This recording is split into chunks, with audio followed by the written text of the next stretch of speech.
Good afternoon, everybody, and welcome to the Greater Limpopo Transfrontier Park and WildEarth, which is what we are. My name is James Henry, and you're on a live afternoon game drive with us here in the middle of this great big 3.5 million hectare wilderness. On camera today we have Jean and his rapidly growing beard, which is quite astonishing to watch. He looks a little bit like Junior the Lion at the moment. Back in the control room we have Nikki and Kirsty. Alex and Eugene are knocking about the place doing unfathomable things with the radios and the satellites. Now Scott is out and about looking for animals, and on the other vehicle we have Jamie and Willem the wildebeest. No, in fact it's not Willem, it's Andrew. Wildebeest is also knocking about trying to find animals and things. So, welcome to it. You are most welcome, and if you are a first-time viewer, it's most exciting to have you along, and we'd love to hear from you. Please, if you are, even if you're a regular viewer and you perhaps don't like sending questions, or you haven't sent questions, or you're a little worried about sending them, send them. We love to hear from you. Hashtag Safari Live or questions at wildearth.tv.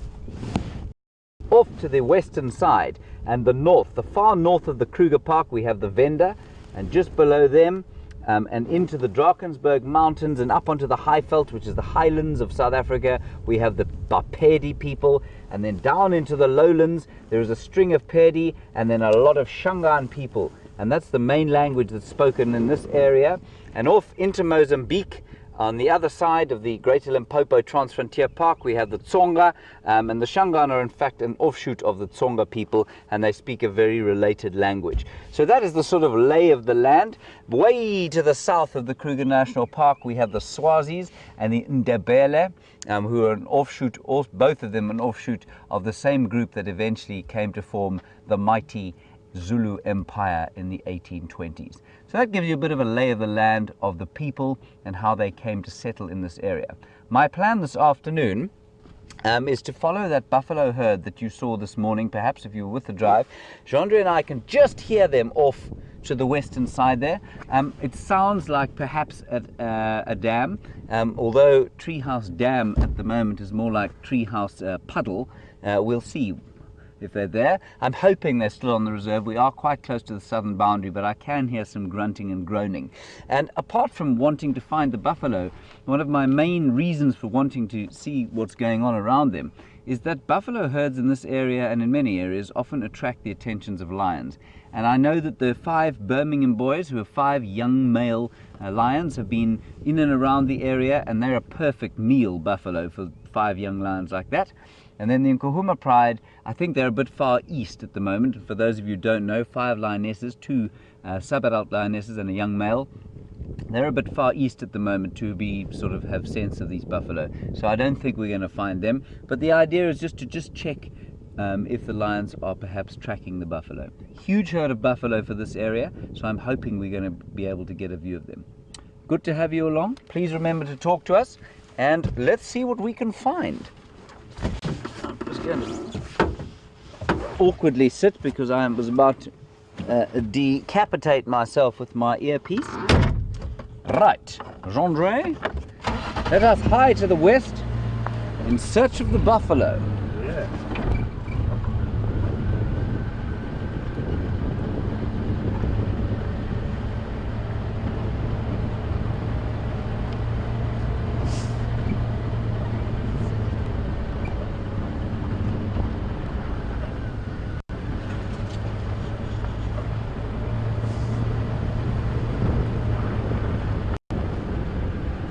So we have a quite astonishing update from on Twitter. Johnny managed to find out that the Birmingham boys are still on Biffle's Hook, which is the reserve just north of us. So they're probably languishing in the shade somewhere. I was hoping, I knew they were there yesterday, I was hoping on a cool day like today they might move, but it would seem that they certainly hadn't by the end of this morning. Whether they have now or not, I don't know, but we are quite a distance from that. Thank you for that, Johnny. If I hear the buffalo again, I'll just stop and we'll see if we can pick them up on the microphone.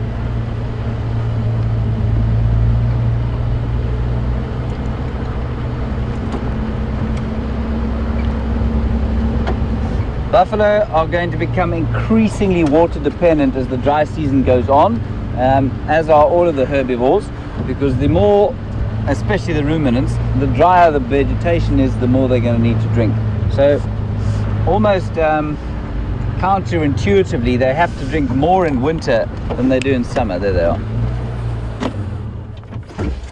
All right, so we've got, can you see the one?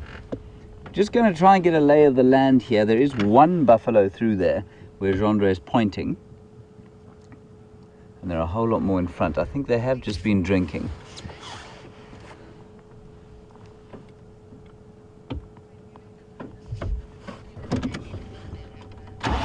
All right, we'll get in a bit closer, and while we're doing that, we'll pop across to Jamie and see what her plans for the afternoon are going to be. And I will see you back in the midst of a herd of buffalo shortly.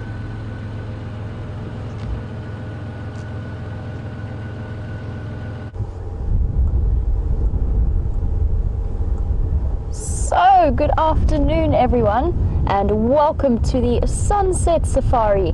And we do have a fun afternoon planned ahead. So for those of you who don't know, my name is Jamie and I have the aardvark on camera with me. So, our plans for this afternoon. Now James has headed off and I believe he's just found those buffalo, and he really wants to keep an eye on what that massive herd that we found this morning is doing, and to see if there's any lions following behind.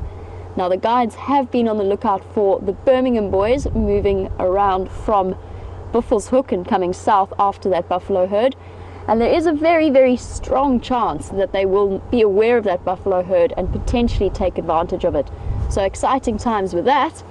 In the meantime, I am making my way across to where Scott last had Sindile, just to see what that wonderful little leopard cub is up to.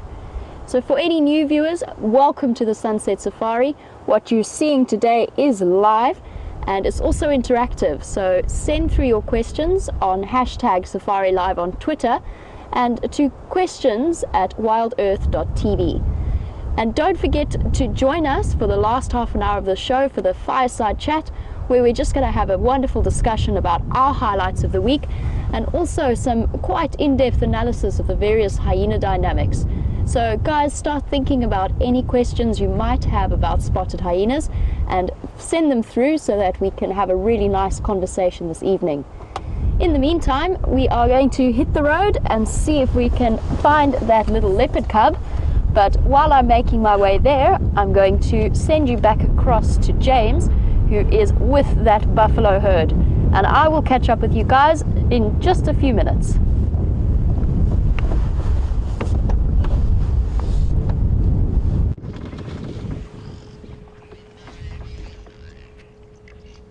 Hello everybody, back at Jiga. We've come to the waterhole, and in fact this is not the breeding herd of buffalo that I was hoping to find.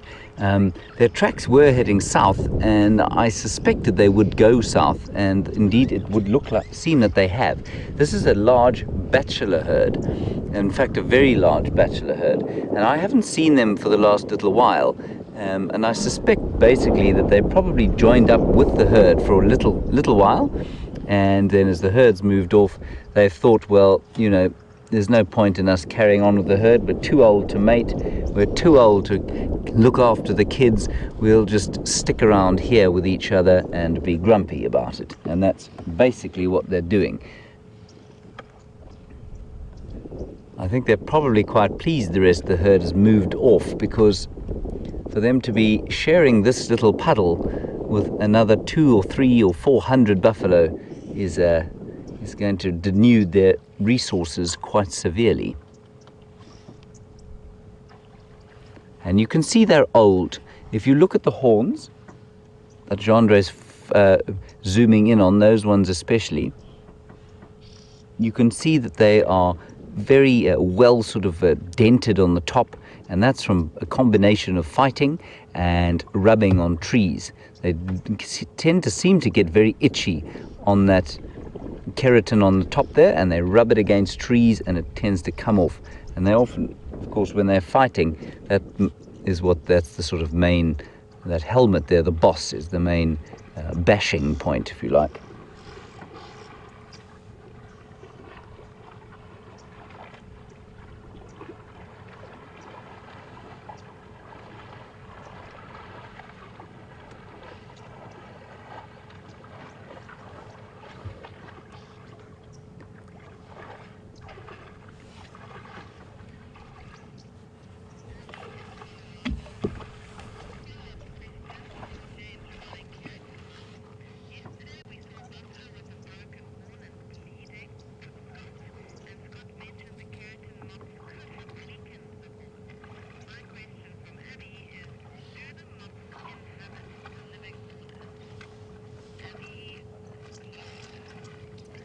Hello, Abby in Colorado. We had a number of interesting questions about buffalo horns yesterday, and Scott saw a buffalo bull with a broken horn and said maybe some of the keratin moths could have weakened the horn. And then we also saw a buffalo skull from a recently deceased buffalo that had been mauled, mangled, and then devoured by the Nkahuma pride. And we were just postulating as to when the horn moths will come in. So, for those of you who don't know, a horn moth is a moth, obviously, that likes to live on a horn, and they eat keratin, or the larvae eat keratin, and then they pupate in the keratinous. They make a sort of keratinous pupa, especially on a dead horn. In fact, I haven't seen them on a living horn at all.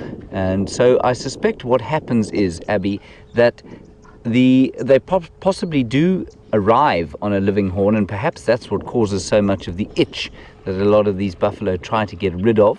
But they certainly do not pupate on the top of a living horn.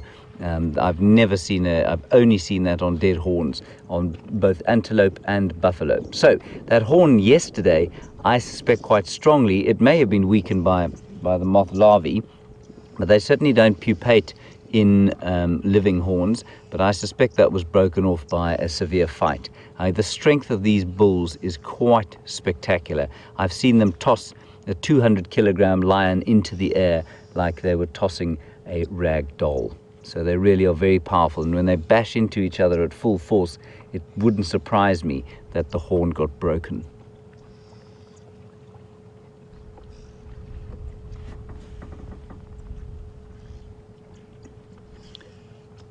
Also quite a lot. You may or may not be able to see the bubbles in the puddle here, in this muddy pool. There are obviously still a lot of catfish that are making a living in this waning water. Some of them will go under the mud and survive the dry season like that. Others, I'm afraid, will be devoured by any number of birds and excitable things that want to eat them.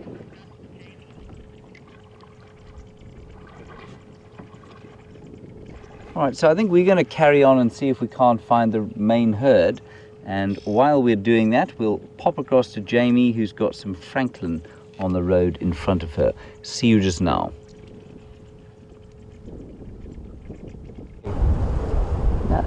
Yes.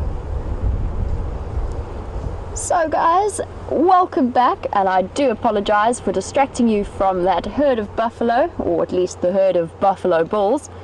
But I just wanted to show you some crested francolin that are busy crossing the road.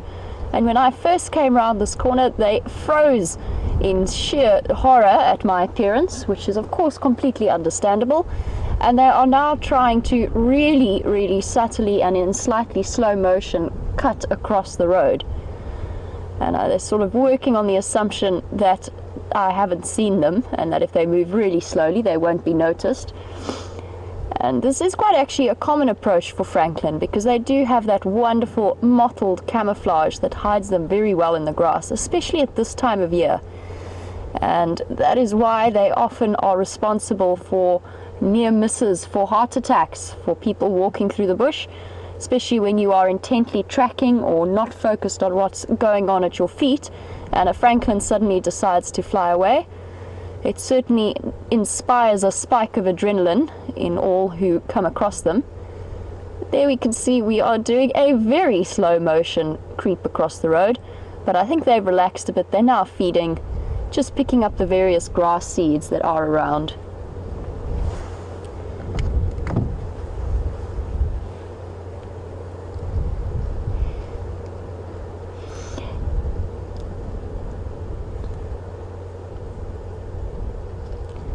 often a little bird that is overlooked just because they are frequently seen and frequently heard, but still very entertaining to watch.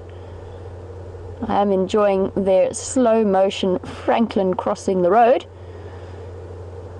However, I have places to be and they have nearly made it across. So for now, I'm going to send you back across to James and I will catch up with you a bit later. I'm ever making my way towards Sindile and he is very close now. So I'll be back with you in a few moments.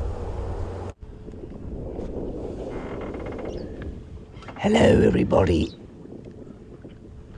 You weren't supposed to come to us quite so soon, but we found some brown-headed parrots and I so often mention them, but we so seldom see them in such glorious technicolor there, shining in the late afternoon sun. And that is the brown-headed parrot, most obvious feature being the bright green back. So I would definitely have called it the green-backed parrot. But that looks to me like 3 adults. They live in little flocks sometimes, but most often in monogamous pairs. That's how they live. And they nest in little tree holes. We did find a nest the other day way off on Cheetah Cutline, so I'm sure it's a different flock this. And just try and listen to the very metallic call that they make. It sounds like a sort of coin scraping against glass.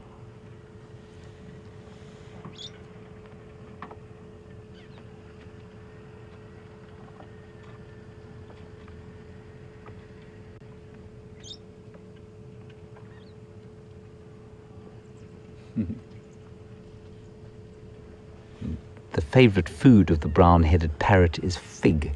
They love figs, but obviously this time of year not much in the way of figs, so they make do with sort of green shoots and any kind of pods or nuts that they can find on the ground that have come perhaps from acacia trees. That's probably why they're in this acacia tree now.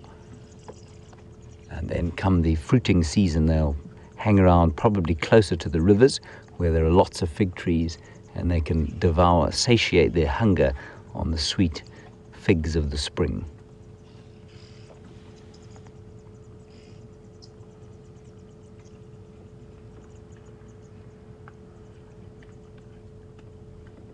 And you can still hear, I'm sure you can hear the buffalo gently kind of moving around each other, scraping in the dust. And you can probably also hear the oxpeckers calling in the background.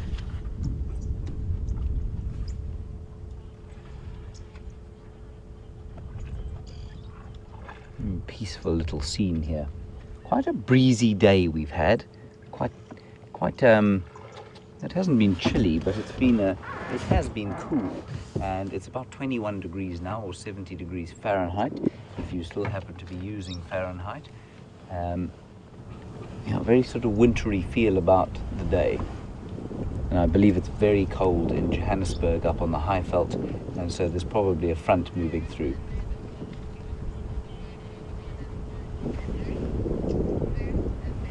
So, a question from Sue and Mavis, and I can allay their fears. This herd is not the one with the damaged. Well, there's a bachelor herd with a damaged leg that's been lurking around Gowrie Dam or Gowrie Waterhole. This is a different herd, a different waterhole, quite a long way from that.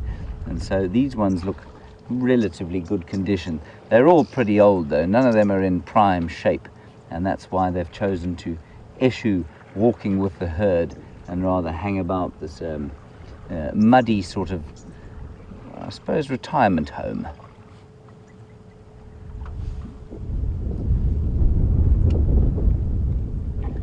Lots of flies and lots of oxpeckers and lots of dust and lots of mud.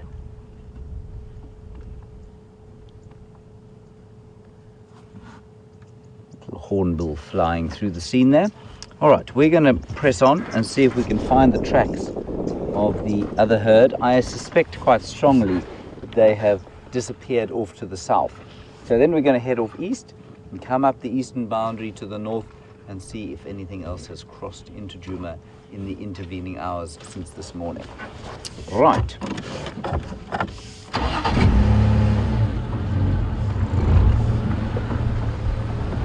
Like parrots.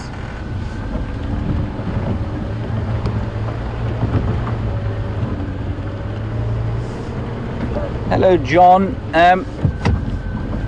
Nice question about what would eat brown-headed parrots. What would prey on them? Would it be just birds of prey or other mammals? John, I think you'll find that certainly in the nest. Here's another big beefalo. I'll just stop next to him. I'll answer this question. He's now hiding, of course, behind a bush.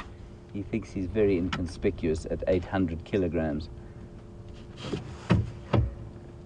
John, parrots are preyed upon, I'm sure, in the nest by snakes at various times.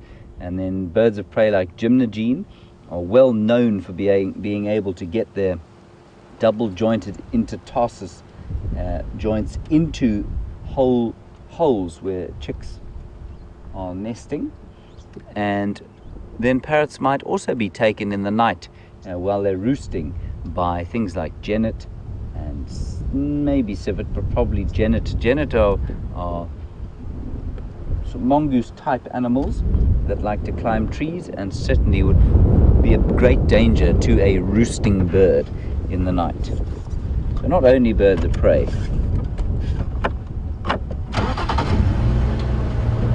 Right, on we go.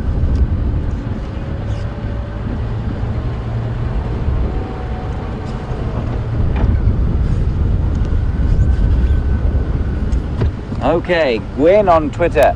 An interesting question with many different answers. You want to know what is more dangerous, coming across a buffalo bull or like a little group of bachelors like that, or a breeding herd? Gwen, none.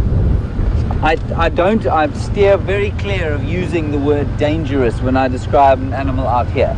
An animal might be potentially dangerous, and that can be anything from a duiker. A friend of mine who was a game capture expert, most terrifying incident he ever had with an animal, and he's caught everything from steenbok up to lion to buffalo to rhino to elephant. Most terrifying experience he's ever had was with a threatened duiker, which is quite astonishing. A duiker is only about 17 kilos. So, Gwen, buffalo bulls are potentially more easily threatened because they're on their own quite often. In a group like that, not so much. You could walk pretty close to that dam, I reckon, and they'd probably just watch you, as long as you didn't appear to be hiding from them or acting like a predator.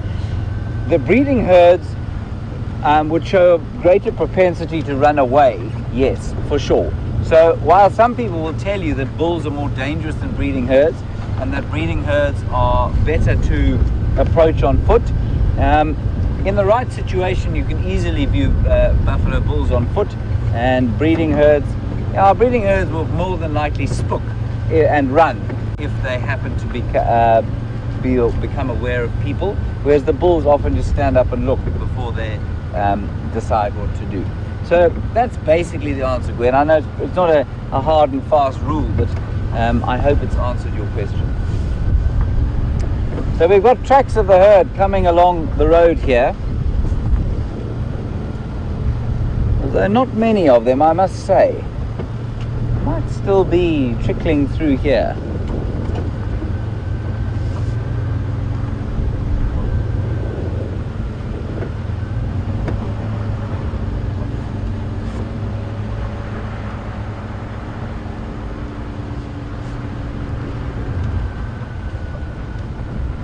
I'm afraid you are going to be stuck with me for a bit longer. Jamie's camera is giving her a bit of uphill, so they've taken it back to the geniuses at the camp, and we'll hopefully have her on base fairly soon. Her plan, I know, is to go and see Sindile this afternoon, and I know that Scott has managed to find him again in the same place as he was this morning. So if Jamie doesn't get up and running soon, we'll pop over there and have a look at Sindile and see how he is.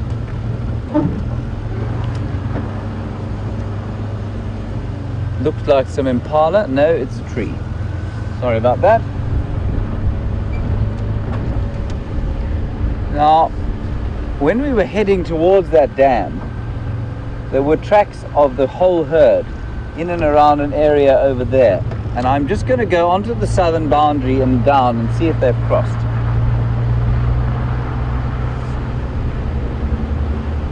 See what else we can see. It's quite breezy, and on a breezy day like this, often animals tend to go into thicker bush, because when they're in thicker bush, they tend to be able to, or they don't like to be too much in the open because they can't hear what's going on. Zebra, long distance visual, Jean-Ray.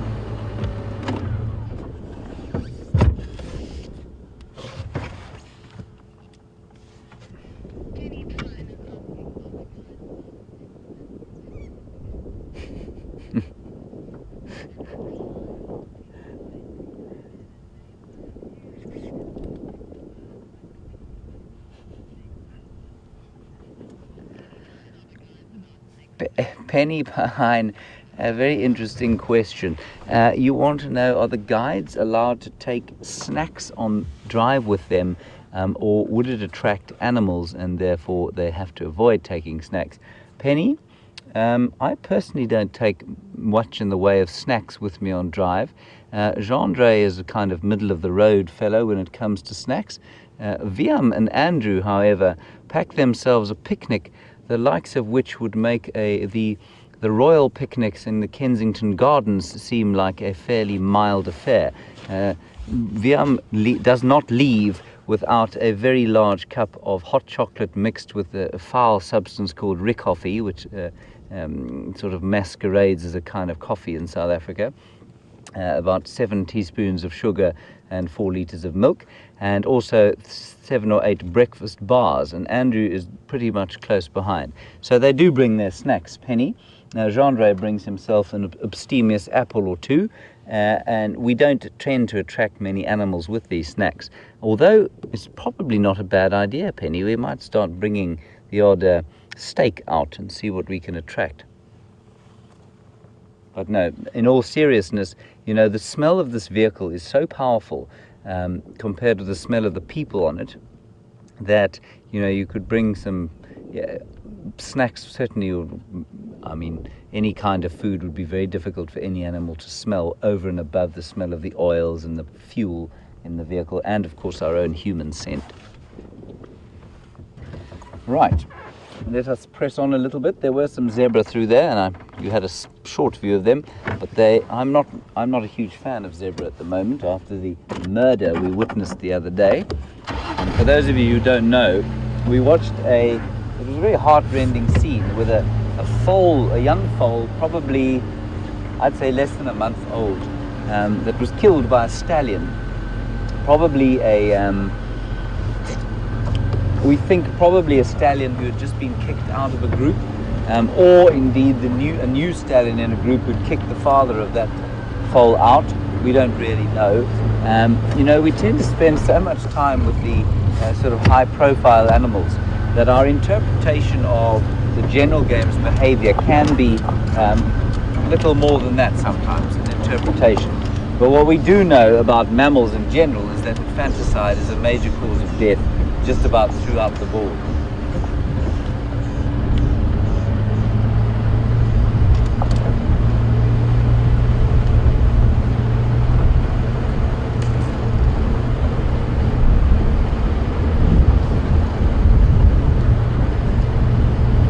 Now, of course, it'll be extremely embarrassing if I'm unable to find this herd of buffalo or its tracks, because you should be able to find 200 footprints fairly easily.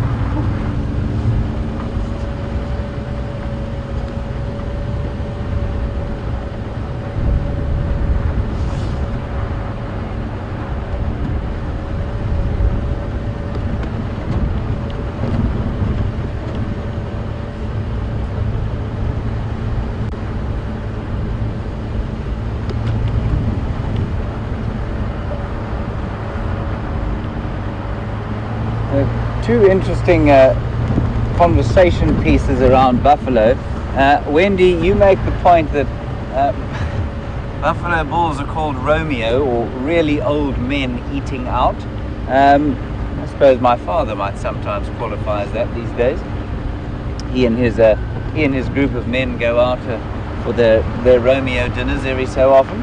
And then a nice one from Jacques, who wants to, and I can't answer his question, but I'm going to pose it to the rest of you.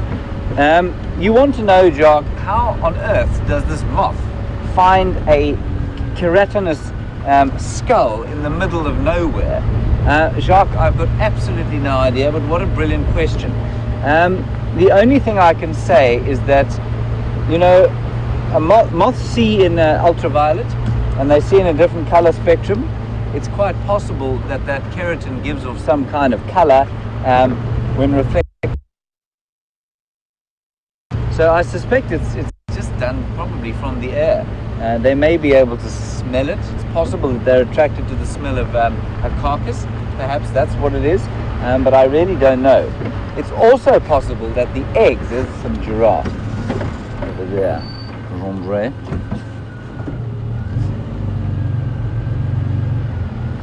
You see them? Not going to be a great picture.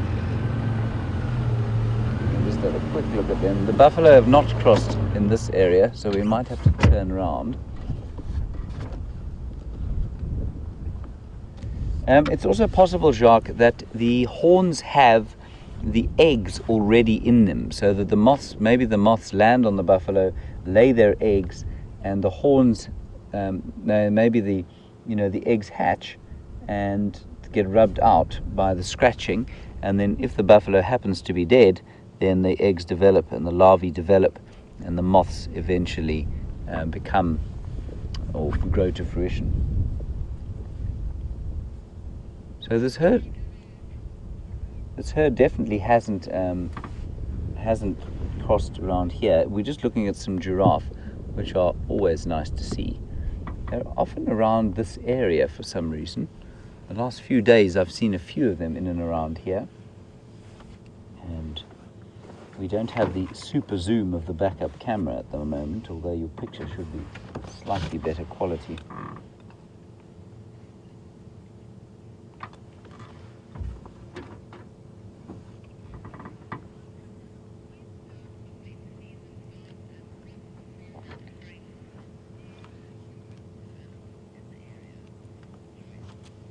Hello, Joyce, tweeting away about what you think, when the wet season will start and what it will bring to the area. Well, Joyce, the wet season is difficult to predict exactly, but normally around November. Sometimes the beginning, sometimes the end, sometimes as late as December, but that's generally when the first good rains happen. We'll probably have the odd thunderstorm and lightning storm, and here comes this lovely giraffe. Before that, in October, and the odd spattering of rain, which will give us all great hope for the coming wet season, but I think we probably won't have very good rain until November time. That's generally when it happens. And then, Joyce, what happens around then is that the impala all drop their lambs, which is a very special time out here. You've got hundreds and hundreds of little baby impalas knocking about the place and grunting at their mothers and frolicking in the spring, and it really is, it's exactly what it seems like, a kind of frolicking time of great rebirth. The wildebeest will do the same, and a lot of little birds will give birth to, well, they won't give birth obviously, a lot of birds will hatch their youngsters around them. The weavers will build their nests and have their youngsters, and then of course what happens is there's a great transformation in the color of the bush. The trees will mostly have sprouted by then, but then the grass within about oh, did you hear the fish eagle? Beautiful sound. Anyway, probably within about a week, Joyce, the grass will turn beautiful, beautiful emerald green, and this kind of grey or golden grey and red landscape will turn into a verdant sort of spray of 100 different shades of green. It really is quite astonishing to see the transformation. That giraffe cow is obviously most attracted by my sultry voice. I'm not sure if that's a good thing or a bad thing.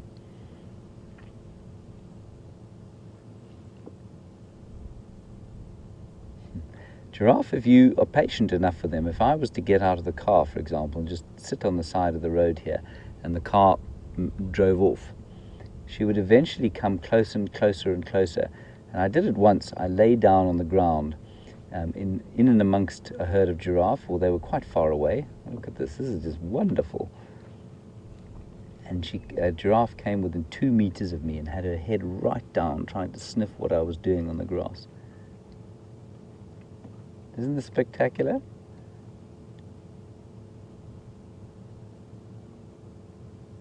I've seldom had this happen while in a vehicle.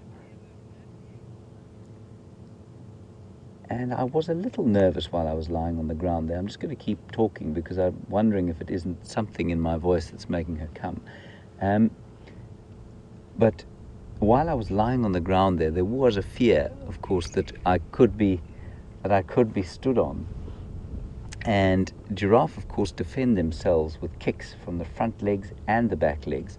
And so they actually are fairly formidable prey items if lions decide to try and take them out.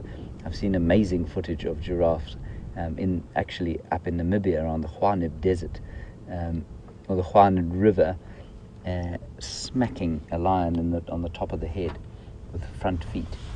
Beautiful eyelashes. Batting them at me. Hello, darling.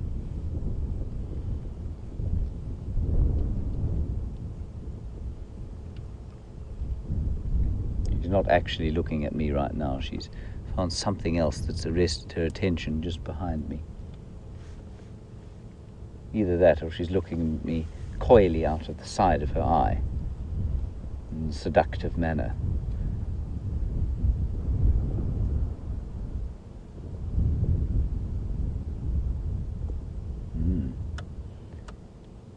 Having a little chew. No, decided I'm not that interesting after all. Might be Gendre she's looking at, of course. He's a fashionable fellow, is our Gendre, so might be his fashionable headgear or polo shirt.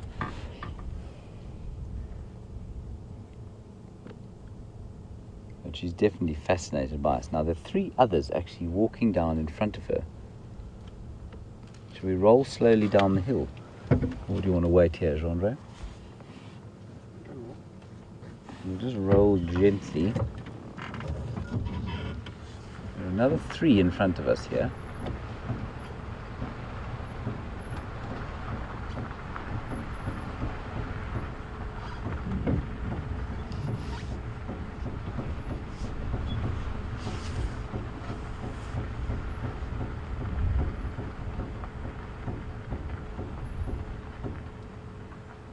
Does that work for you? You can see them all there, and you can also see there's one that's gone behind the termite mound. Just gives you an idea of the height of that termite mound. So a female giraffe is probably about 3.5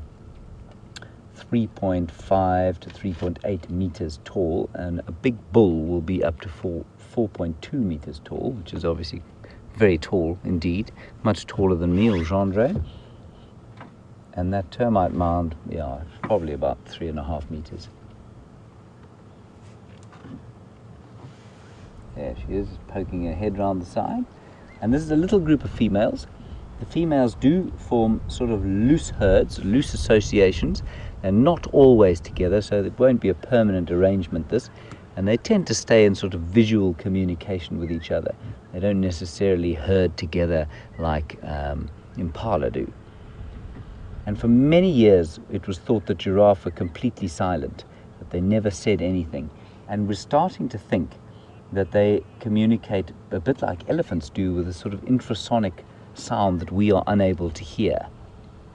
And that's quite possible. They also do alarm call. If they're severely alarmed, they will snort quite loudly.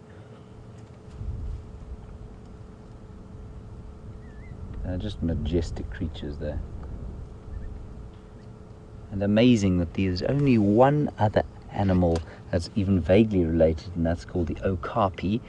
And the okapi is found in the forests, Central Africa, of Central Africa and the Congo Basin, but no other animal is related to the giraffe.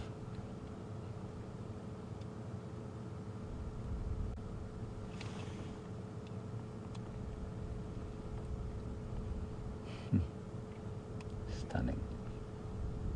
Really, really pretty. Going to roll a little bit forward if you'd like, Jean-Ray.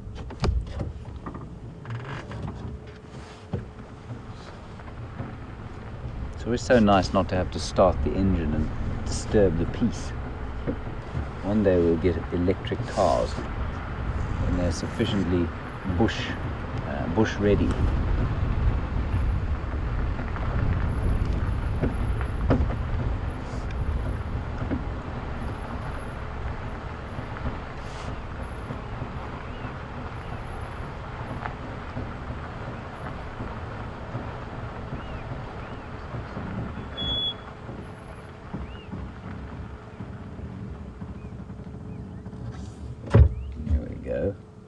Now you can see also the huge color variation that the giraffe have, huge and the variation in the markings.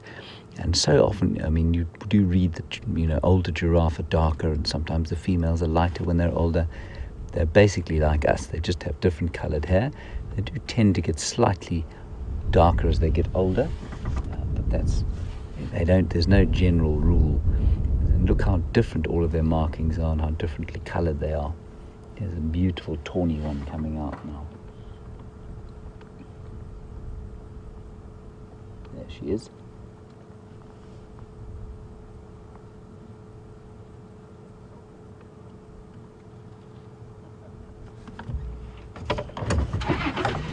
I'm just going to get out of the way for the vehicle.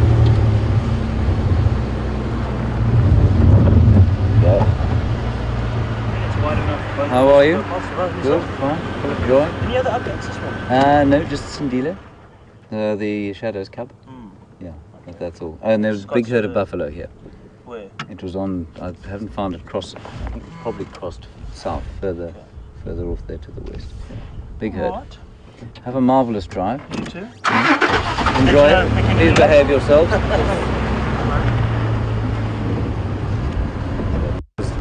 Craig, who works at a place called Cheetah Plains, very pleasant fellow.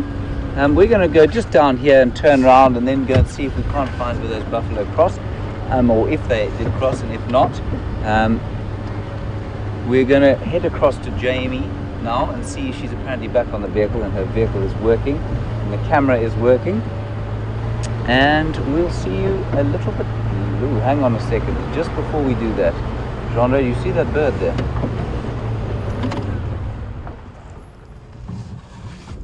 Eagle. It is a fish eagle.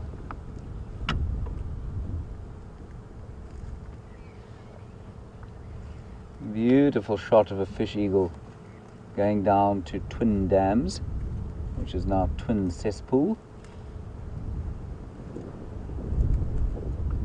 It was just hovering there in the wind. Very few birds can do that. There we go. Beautiful. Very closely related, by the way, to the North American bald eagle. Same genus, as far as I understand it, and very similar kind of strategy of life. Right, we're going to head across to Jamie. Her camera is fixed. Andrew is functioning as well as the camera is. And we'll go and get an update from her, and I will see you a little bit later, hopefully with some news on those buffalo.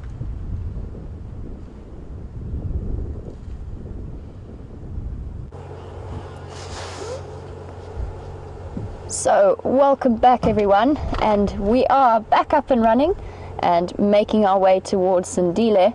However, I had to just stop so that I could show you all this spectacular view. It is a truly beautiful day here in the Sabi Sands. There's not a cloud in the sky, and it is nice and warm when the sun is beating down on you, but there is still a nippy wind. There's definitely a chill that tells me that there's a cold front on its way, but for now at least we get to view that spectacular sight of the Drakensberg, or the tail of the Drakensberg Mountains, and it's one of the most beautiful mountain ranges in South Africa. It stretches well over 1,000 kilometers and provides some truly spectacular views in various areas. And I'm sure that somewhere further down this mountain range towards the Natal side, there will be snows sitting on top of that mountain range. One of the things that I love so much about South Africa is the incredible diversity of the whole area.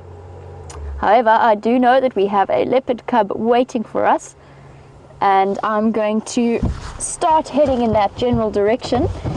I have heard from Scott, who is out and about this afternoon, that Sindile is there, but the visual is slightly difficult, so we're going to pop our nose in and just see if we can see him and say hello.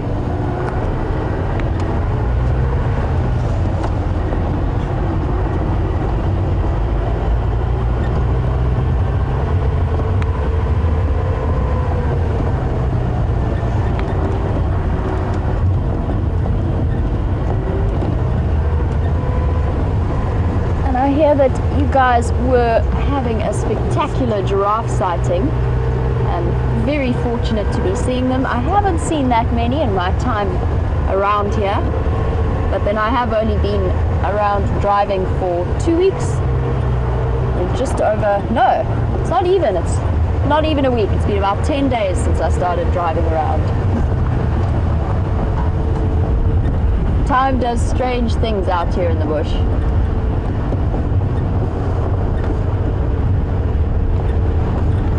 A little rocky ahead of us.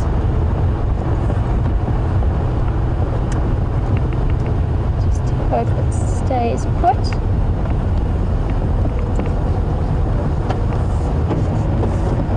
Little steenbok. Don't run, don't run.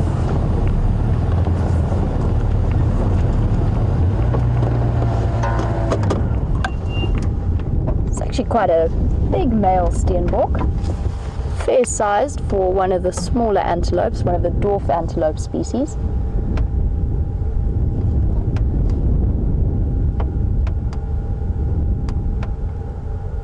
Be careful, little one, there's a leopard about,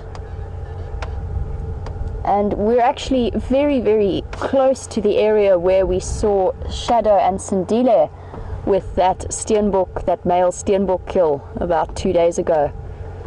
So we are probably about 700 meters from that spot. But now we have a nice big male, and he will probably step in and move into the territory of that male that was killed just a couple of 100 meters away. They do have very tiny little territories.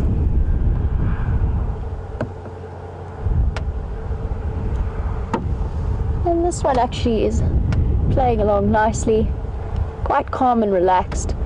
And sometimes on windy days like this, animals can be a little bit more skittish, just because it plays with or interferes with their sense of hearing and their sense of smell. They can't rely on it too much, especially on a day like today when the wind is actually swirling around, not blowing consistently in one direction.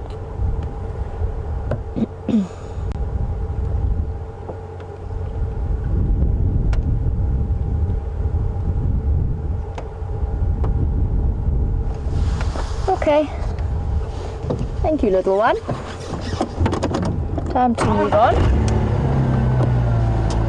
We won't keep you too long from your lunch.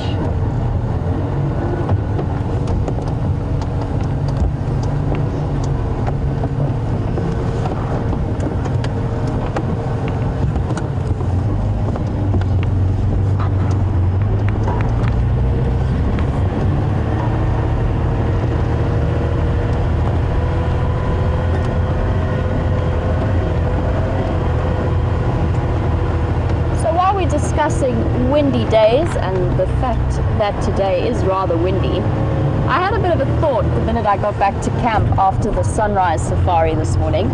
And for those of you who might have missed it, we had an enormous buffalo herd, at least 200, probably more, moving through the area. And every prediction that I laid down about which direction they were going to go in, they completely did the opposite. They avoided the dam and carried on walking And I got questions from Edward and David, and I think Lucy were a couple of the viewers who were wondering where they were going, how they decided where they were going, and what they were up to. And I said I didn't know. And the whole time I was talking, I kept saying that the dust was blowing into our faces as we drove along behind them, and I didn't know why they were going the way that they were. And then I suddenly realized when I got back to camp that my mind had all of the clues and just wasn't getting to the conclusion. And I think that they were just walking into the wind. So their movements are still dictated by water, but they were set on moving towards a nice big water source, probably somewhere off in this direction. But they were moving with the wind and into it, so that any threats that might come from the front, they will smell first. Especially since the wind would interfere with their hearing, and potentially with a big herd it might be difficult to see. But then at least they knew they could rely on the wind blowing the scent of any predators towards them.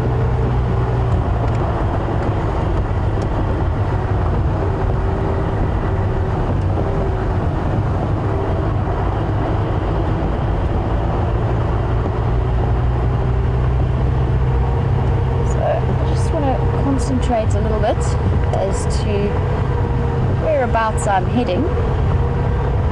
I know that Sindile was quite deep into this block. There we go. I can see where I need to go.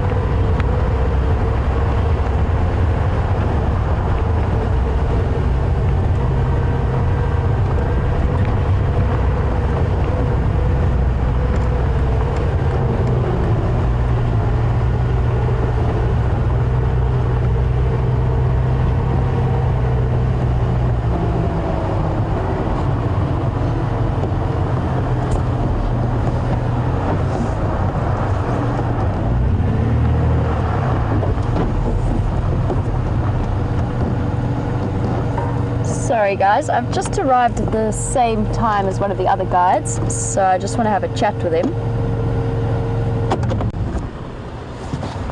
You can go ahead. Are you sure? Yeah, go for it. So kind. Sorry guys, so while we're just waiting for our turn to go into the sighting, I was the second person to respond. Craig was before me, so I'm just going to let him move in and have a look and just wait for the movement around there to settle. I know that Scott is there at the moment, but he's going to be making his way out shortly. So in the meantime, I'm going to deal with Jilly's question about how you tell the difference between a steenbok and a grey duiker or a common duiker. Ginny. So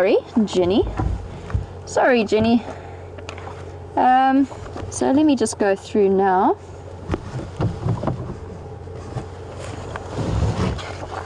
And I will find you a picture. So essentially they are very similar sized antelope, and the steenbok tends to be a bit more red in color, hence the name steenbok actually, because it's sort of the color of stone or a rock, and it has a slightly more sloping back in the way that it is structured.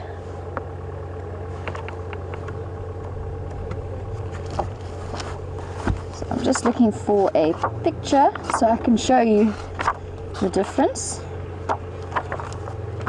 which I'm struggling to find. I know there is one somewhere.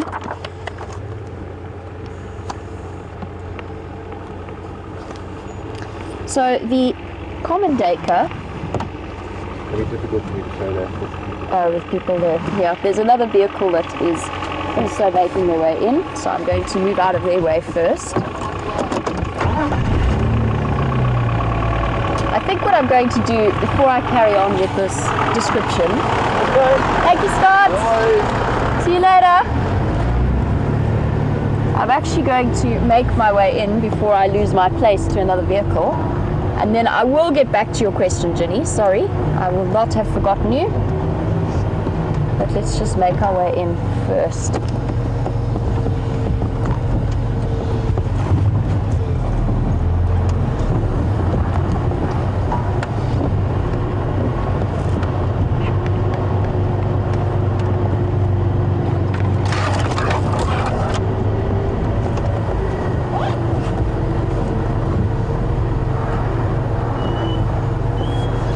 guys, it is a little bit of a tricky area to get in and just position myself into. So while I'm doing that and finding a good place so that we can have a nice view of Sindile, I'm actually going to send you back across to James while I navigate my way around. But Ginny, I haven't forgotten your question, and I promise I will get back to it, and then I will have pictures ready to show you as well. But for now, I'm going to make my way in and I will be sending you back to James.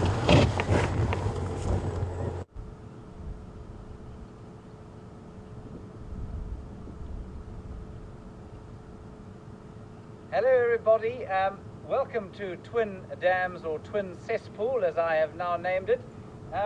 The reason you find me standing knee deep in mud, glorious mud, is that I really want to try and catch one of these catfish. You've seen the bubbles going here, and I really have a strong desire to see if I can have a look at one. We don't generally very good looks at them because they're normally being devoured by something like a stork or a fish eagle. When I initially came in here, I thought, well, I'll just walk across the top and paddle gently into the water. The mud, as you can see, however, is getting to a fairly dangerous depth. So I'm not sure. I can see the odd whisker of a catfish. Whether I'll be able to get anywhere near them or not, I'm not sure. You can see how important it is, if you're a stork, not to have legs like mine, but to have your long toes that can spread the weight evenly, and obviously hollow bones. I'm now in the water, and there's not a lot of hard ground around. It doesn't seem to be getting any easier. And my idea for the catfish is to try and scoop one out so that we can all have a good look at it. I suspect that they're going to be a lot more maneuverable than I am, though. There we go. I've got my eye on one here.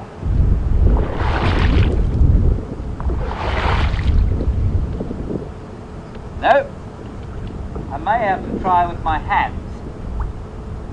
Oh, it's quite cold. Oh! A big one just bumped into me. Yeah, there's one right around here, right around where I am. Now I think this is going to be a bit of a fool's errand. I'm not sure I'm going to be able to get one. I'm going to keep trying for a little while. Try and get them closer to this side of the water. I am no fisherman. My friend Brent Leo Smith, of course, is an excellent fisherman, and I suspect that he would laugh and then be very sad at my efforts. No, I'm afraid this method of fish catching is not going to work. But it has been a rather marvelous experience being in this mud, surrounded.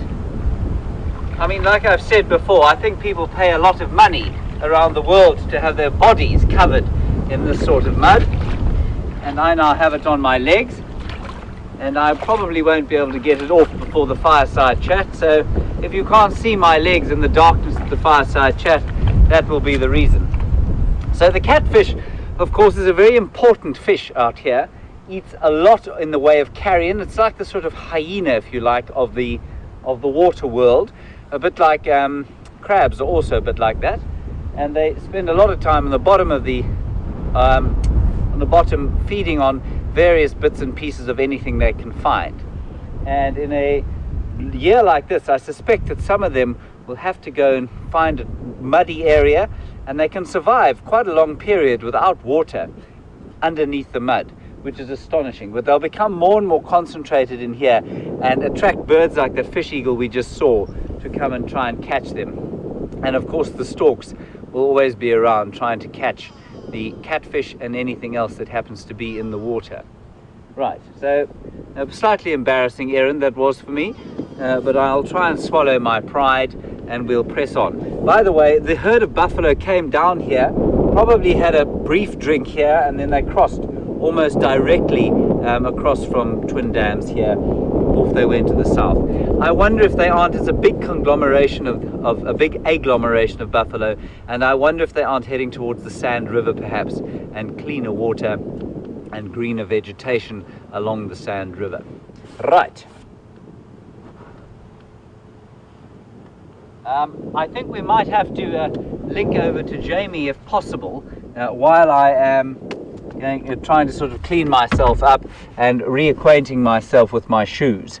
So if that's okay, are you getting any signals? No signals? Okay. We're going to try and link across to Jamie. I've just got to have word, of course, the sultry tones of Nikki Austin need to tell me that that's okay before we can do it. Right, it's okay, we can do it. We're going to go across to Jamie now, and once I've cleaned myself up, I'll see you a little bit later. All these vehicles and the guys on.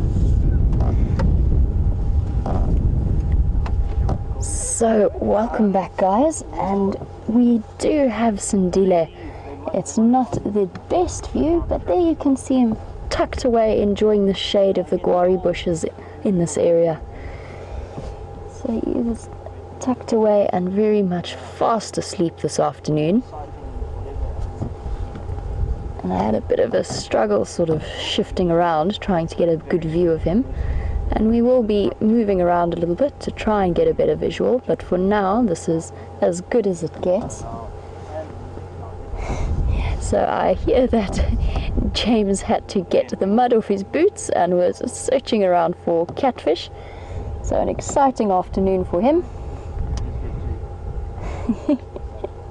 A very exciting afternoon for him. Maybe there's some good skincare qualities to the mud. But in the meantime, we have a leopard who is feeling much less active than James is this afternoon, and is just enjoying himself.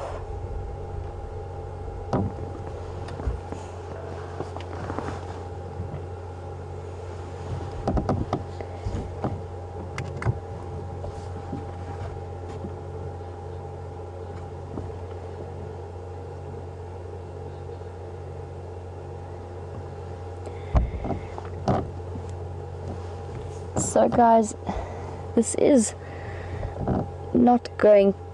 probably our best visual that we're going to get for now, and I don't think he's going to be up to very much at the moment. So I'm going to pose a question to you all, because even if I reposition around, the view is not going to get much better than this. Would you guys like to stay, or would you like to leave and look for something else and maybe come back a little bit later and see if he's a bit more active as it starts to cool down? And if you guys do have thoughts and opinions on that, you can send through your answers to #SafariLive on Twitter or to questions@wildearth.tv. And just let me know what you think and what you want. We will be taking your opinions into account.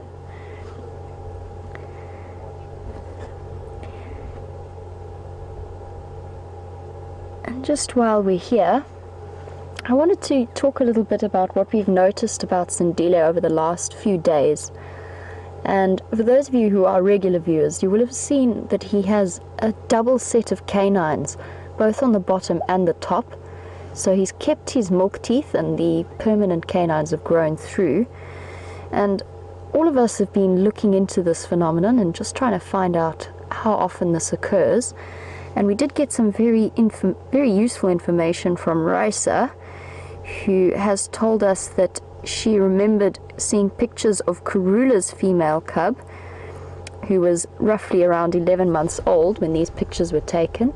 And she sent them through and showed us that that particular cub also had double sets of canines around 11 months, so roughly the same age that Sandile is now. So very interesting. There's not much information out there, but thank you for that, Raisa. I really appreciate that if you are watching. It's very useful to know, and I simply haven't been able to find any more information about how often this happens in animals such as leopards and lion cubs. So very, very helpful. Thank you very much for that. I know that it has happened. I've saw it with my own puppy, who is now 9 months old, and when her milk teeth started falling out at around 6 months, her permanent teeth grew, and she did have a double set of canines, but not for very long, and she certainly doesn't have the same diet that Sindile will have out here. So interesting, and not a phenomenon I've ever seen before. It's the first time I've ever seen it, and very interesting information. I'm not sure of the reason behind it. It must just be that the permanent teeth didn't fully push away those milk teeth when they came out. They just came out behind them. But for those of you who have seen what I'm talking about, they look very, very solid. So I'm not sure about that.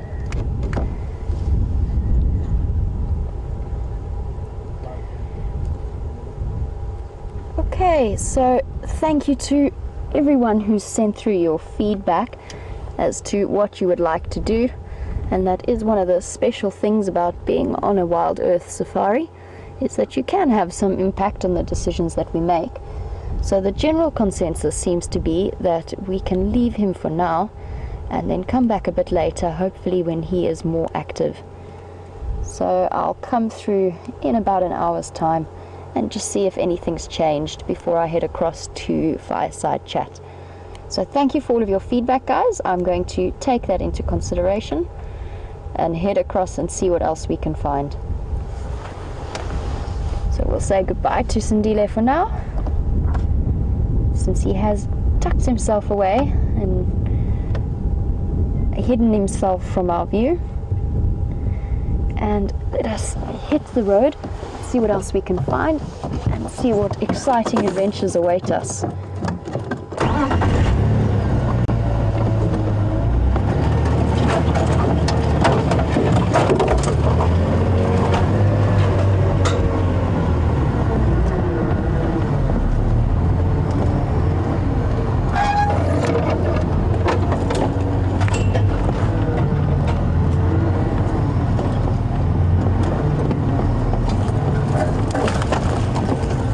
Hello, tree.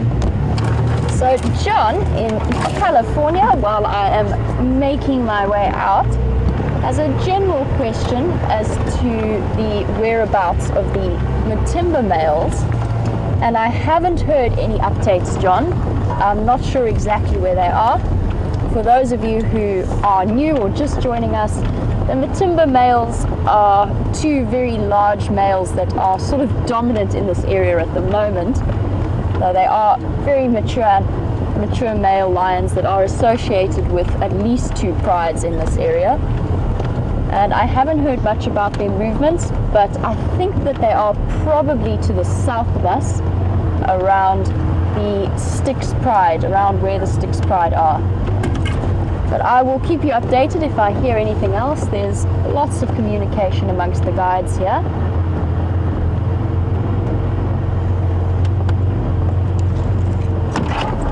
And I'm just going to stand by here in this mitre drain while this car comes past.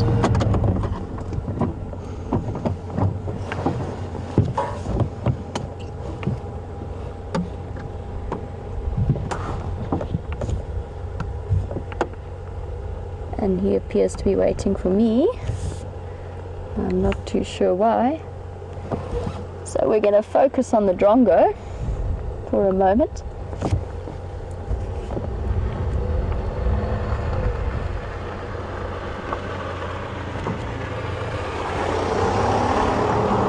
There we go. Bit of a traffic thoroughfare around here. So I will pop us back onto the road and let's see what else we can find. And before I go too far and before I forget, I believe that I still have to answer Ginny's question about the steenbok and the duiker. So the common duiker, or the grey duiker, can be easily confused with a steenbok, just because it is a very similar size to the steenbok. They are roughly the same height. Steenbok might be slightly smaller. So a steenbok, as I was saying earlier, is red in color, almost like the or sort of a more tanny color, and that's the reason behind its name Steen. Steen in Afrikaans is is a rock or a brick, and it describes the color of the antelope, whereas a grey duiker, as the name suggests, is just a little bit more grey. And the back of the grey duiker tends to be much straighter than the more curved back of the steenbok. Those are the main differences. There's also slight differences in the way that they move. Steenbok tend to do many bounces across and then they stop and look, whereas duiker will actually stay fairly low and dive into the bushes surrounding them. We do have another vehicle making its way towards that leopard cub, so I think it's a good decision for us to move out, just let everybody have their turn and then carry on and come back once they are all finished.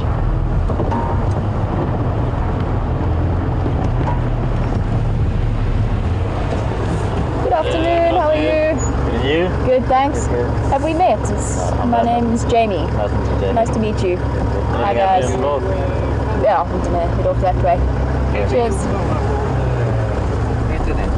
Yes, sorry, I've got to go. I'll see you guys. Have a good afternoon.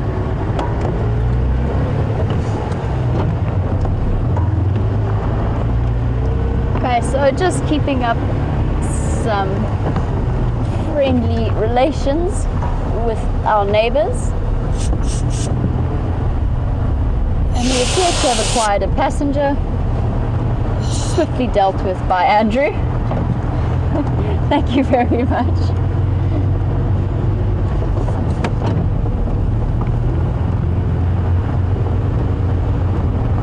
So now, decisions.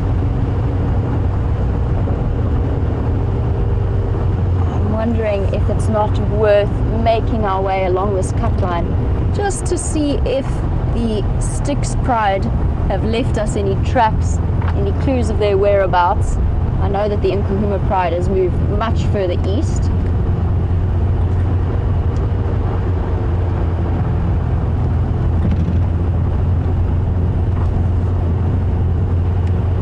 And I have a zebra crossing.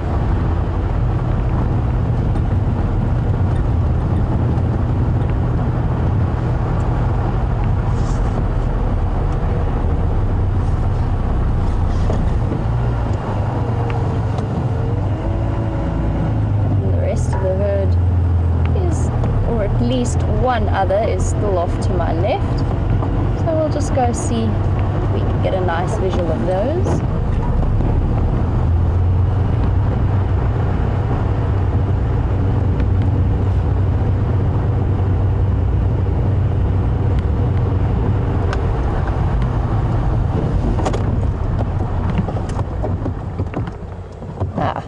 Suddenly shy.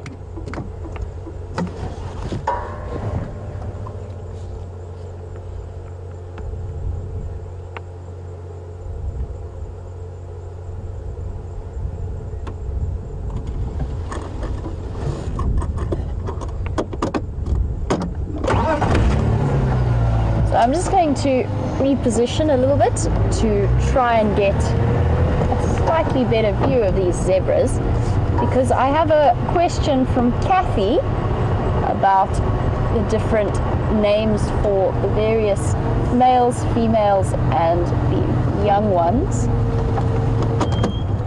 So a little bit earlier, James was talking to you guys about the zebra foal incident from earlier this week, where that little foal was attacked by the stallion, and Kathy would like to know exactly what it is we are meaning in terms of the terminology that we use.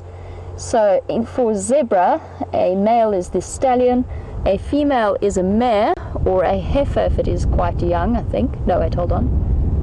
No, it's just a mare or a stallion, or a filly if it's a bit younger, or a younger female. But when we're talking about the young ones, so a baby zebra, then we talk about foals in the same way, that the same terminology that you use. In this case, it was a young foal that was attacked by one of the other males. And terminology around here does sometimes get a bit confusing, because for the bigger antelopes we'll call them cows and bulls, and then for the smaller antelopes we'll call them rams and ewes. So there is a bit of confusion around there. So nice to have some clarification on what it is we're talking about.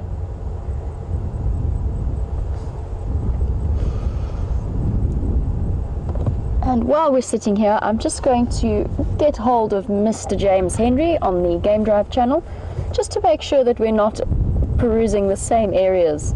However, before I do that, we appear to have another vehicle, and I congratulate you all on your decision to move away from that leopard cub, on the basis that we would have been shifting in and out for all of the other vehicles. So I think a very, very good decision there.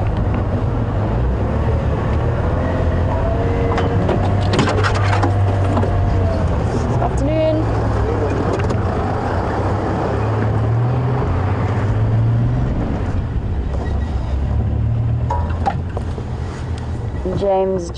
James for Jamie.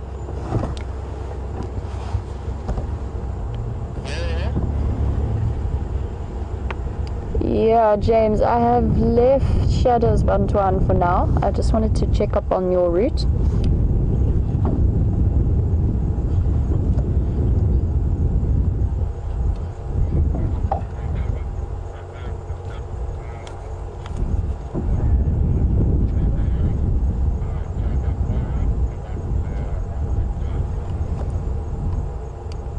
Copy that, thank you. I will stay on Gowrie Main and maybe check Cheetah Cut Line.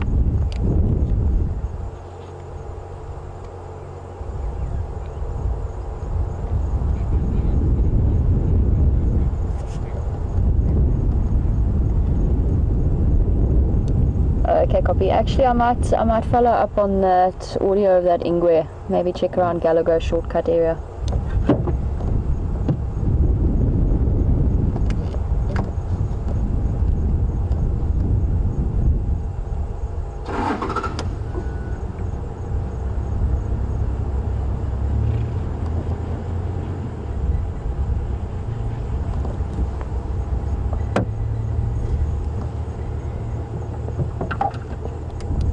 Standing by. Sorry guys, I'll be with you shortly.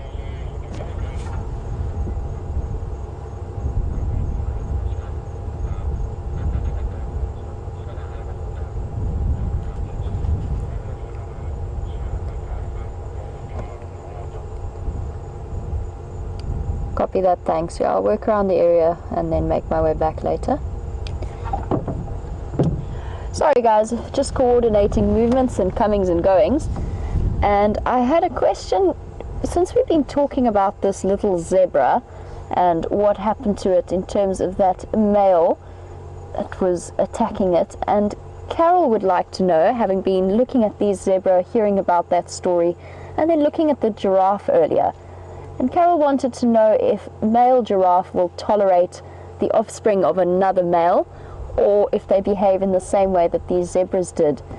And the answer to that, Carol, is as far as I know, giraffe are very tolerant of other offspring from different males, and they also have a very different herd structure from, they have different herd structures from zebras. So the males don't have any kind of harem system, the herds are not fixed in giraffe, they basically move around as and when they will. So they might group together for a while, safety in numbers, and then move off on their own. Whether they're males or females, they don't have a set herd pattern. Whereas the zebras, the stallions, have a collected harem that they have fought for and won. So they will start from reaching sexual maturity, just competing for those females, and collect mares one by one into his harem and into his herd. And he will be very protective over them. And then if another stallion comes in, that is where it starts to get serious, because he is competing for that stallion's females. So different behavioral strategies, and to the best of my knowledge, although there are always exceptions to every rule, to the best of my knowledge, giraffe won't act in the same way that the zebras did a couple of days ago. Hello! Good, how are you? Shop. You know about Shadows Bantuan? Yeah, no, we've just come from there, just with the zebra now. What about the Ngala? No Ngala. Uma was in Koro, but she went into Kuru. Have you heard anything about the Birmingham boys? No. Nothing. All right. Shop. Have a good afternoon. Cheers, guys. So, just getting a little bit of local knowledge from some of the other guides, and he was just letting me know that the Nkuhuma Pride have indeed crossed towards Kruger side, but no sign of the Birmingham boys as yet.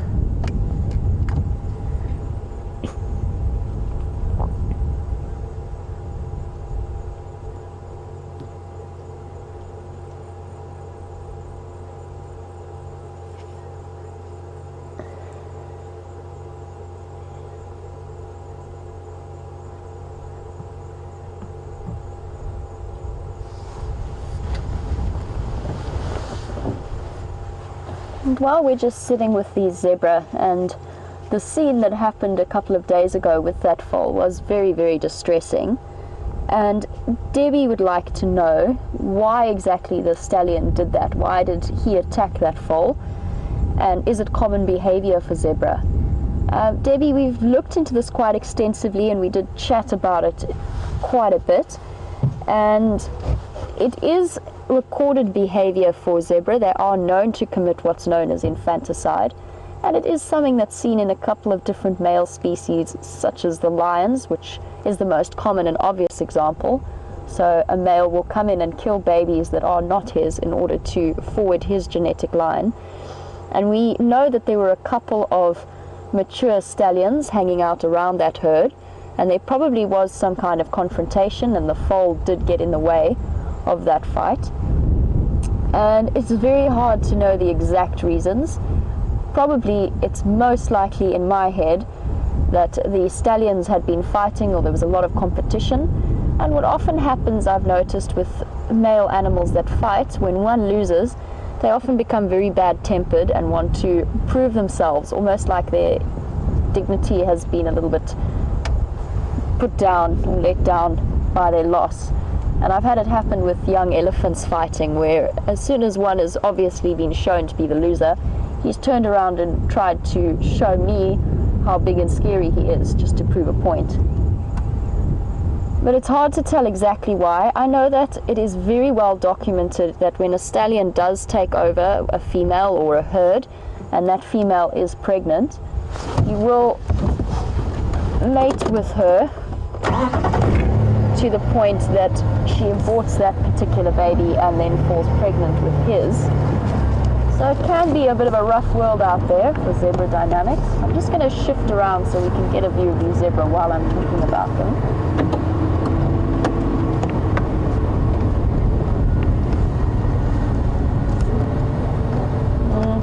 Finding a good place is not proving to be as easy as I thought. It would help if I reverse straight as well. So difficult to say for certain. There are lots of zebra around here at the moment. Andrew, is that okay for you? I think it's a bit tricky. Yeah, it's a bit tricky. They have sort of disappeared off into the block a little bit. So hard to know the exact reasons. It is a possibility that the stallion was aiming to kill that foal in order to bring the mother back into estrus quickly, so that he could mate with her and pass on his genes, or possibly just venting frustrations. But it is something that has been documented in zebra before, mainly in captive bred zebra, but obviously in the wild as well. And speaking to other presenters, I know that some of them have said that they've seen this happen fairly regularly. Well, not fairly regularly, but once or twice in their time and their experience in the bush. So not unheard of, but very, very sad to watch. And we're all grateful that that little foal was put out of its misery very quickly.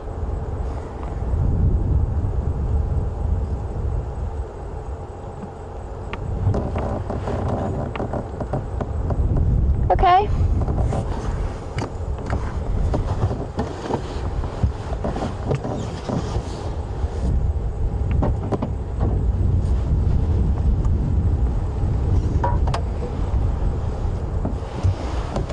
And just before I move off from the zebra, I'm going to chat about one question just while we're talking about them and we are sitting with them and we're discussing what happened with that incident, William would like to know if I think that an excess of testosterone could potentially result in infanticide. And I do think it is entirely possible. You know, sometimes you do get spikes of testosterone in animals, and it could provoke a very aggressive response towards a foal, especially if he wanted to see if the mother was receptive to his advances and the foal got in the way, trying to stay close to its mother. It could well be an explanation. And I think especially in a conflict environment where you have a couple of different stallions in the area, adrenaline's very high, testosterone levels are high, and you start to get that overstimulation and then aggressive responses to whatever's happening around them. So definitely a possibility. We will never know for sure exactly what happened, but we have looked and done some reading into it, just in terms of trying to find an explanation for that behavior. And one thing we can almost definitely say is that that particular foal would not have been that stallion's offspring. I would say that with relative certainty. Again, will never truly know, but that would be my belief and my opinion. Okay, so we're going to leave these zebras in peace and just do a little bit of a loop around, see what else we can find. I'm still looking out for the tracks for the Styx pride, but I haven't heard any reports. I think they are still to the south of us.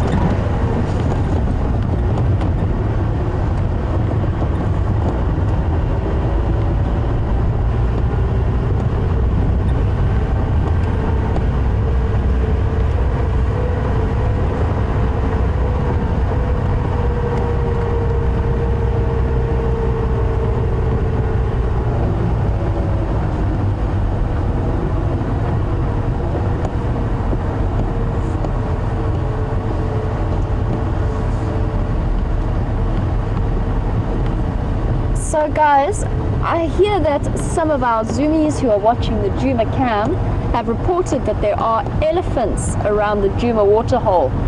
Now I am fairly far away. I'll probably take quite a long time to get there, and it would put me very far away from going back towards Sandile. So I think we will leave it to James to follow up on those Ellies and just make his way towards the dam.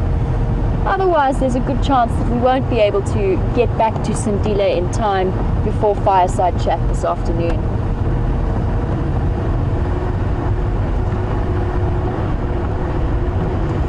Got some impala crossing ahead, and this is very close to where we saw that impala with a broken leg last week.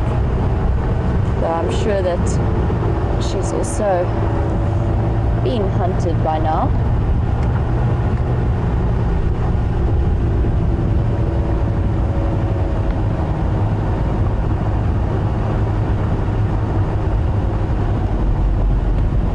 So we've been chatting a lot about those zebra, and Miss Jin would like to know if a zebra would ever mate with a horse. And that is a really interesting question, because it was something that I was reading up in kind of accidentally while I was trying to research the foal situation.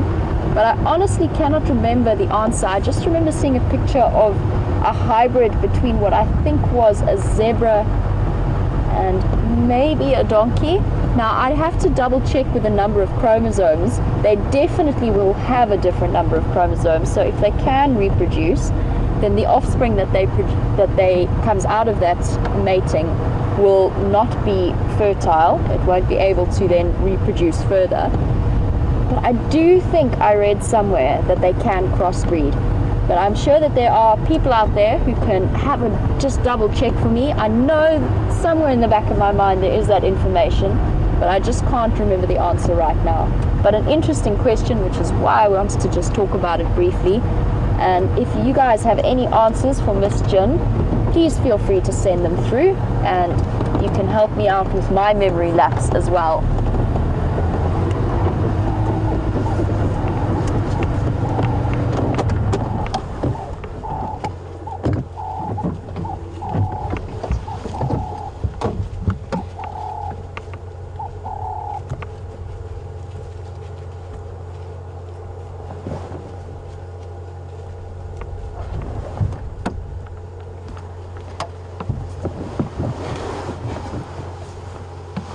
So Ruth has sent through an interesting update since we have been talking about this zebra foal incident, and it has been one that has caught the attention of many of us just because it was such a sad moment. And Ruth tells us that in Cape Mountain zebra, the dominant mare can harass subservient females and their calves to such an extent that it may result in the death of the offspring of the foal. And that is something that you will see in Burchell's zebra as well, or plain zebra. They've changed the name now. I've always grown up knowing them as Burchell's zebra.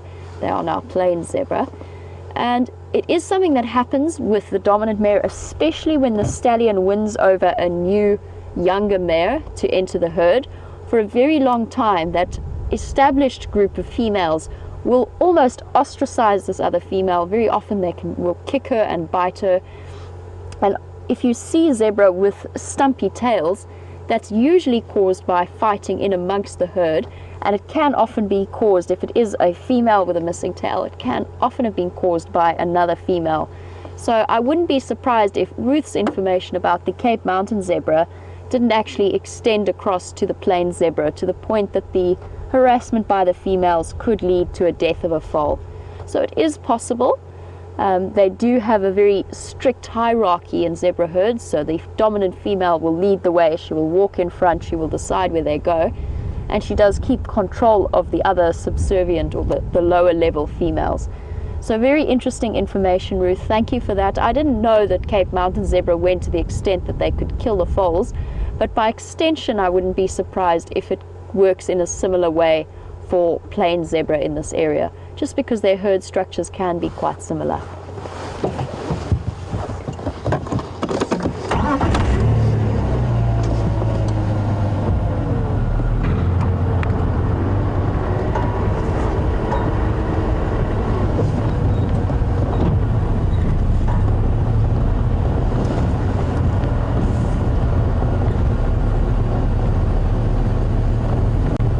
And while we are discussing the various theories behind what happened with that zebra foal, Penny Pine has put through a suggestion that maybe there was something, or asked if it is a possibility, that if there was something wrong with the foal, if it was in some way injured or weak or ill, maybe that could have spurred an attack. And that is a possibility. There are certain species that will potentially target the weaker members just because they become a risk for the rest of the herd, so they will target them to push them out. I wasn't at this particular sighting, so I didn't see the foal, and as far as I know, none of us actually got to see it before the attack started. So I don't know if that was the case. I don't think so, just by weighing up the various options with the dominant males, with a number of different stallions in that area. I don't think it was the case, but it is definitely a possibility, and it is a good suggestion, because there are animal species that will attack younger members if they are ill or infirm. And it's something that was also put forward to me as a suggestion for why buffalo go off to give birth further away from the herd, is maybe because they are such a threat to the herd dynamic, and they might attract, the scent of the birth might attract predators. So maybe that is why the females disappear, because it's to prevent the rest of the herd turning on them. And the reason I stopped so suddenly was because there is a fairly spectacular kudu bull, but he isn't going to be very easy to get a good visual of. Andrew, I'm just going to go back slightly. I'm hoping he's going to come into that open gap.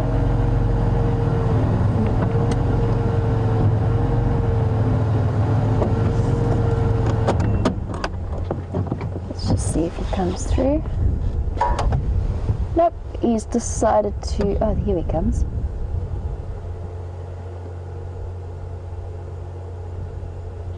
See his shadow moving through, but I think he might be moving back into the thick block behind us. But he was a fairly spectacular kudu bull. Very, very pretty.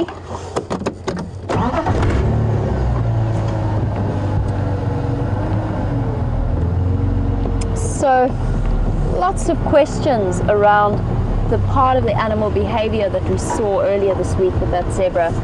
And it is one of the wonderful things about these live safaris is that we can just discuss them and we can come up with theories and we can actually think about what happened for a couple of days after the event and still be considering it. However, I am sure that you are wondering how James is getting on his side. I know that I sent him to go and look at those Ellies, so he might be there now. I'm not sure. So for now, I'm going to loop around, find you some more exciting things to look at, and I will be back with you guys in a little bit later.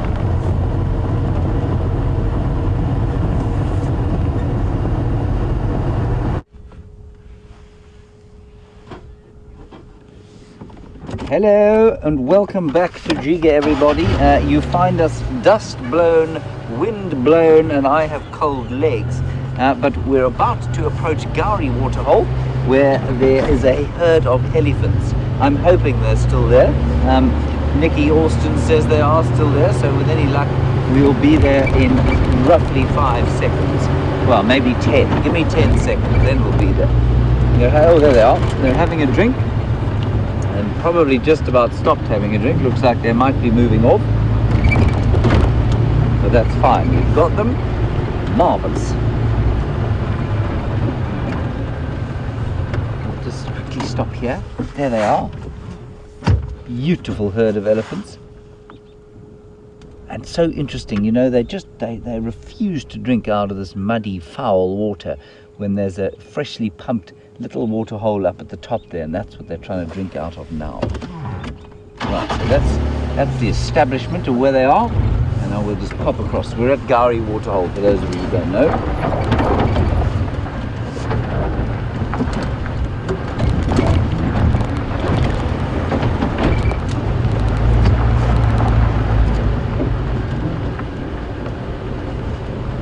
There we go. Oh, I see many catfish in this water as well. I'm going to leave them to their own devices, I think.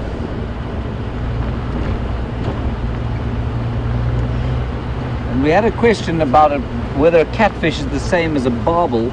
A catfish is indeed the same as a barbel. Beautiful elephant herd. Just going to get around the other side.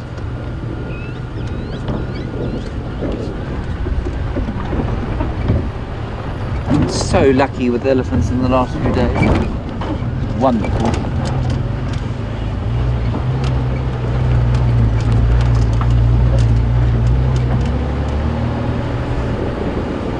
You want front light or back light, Jean-Ray? 90. 90.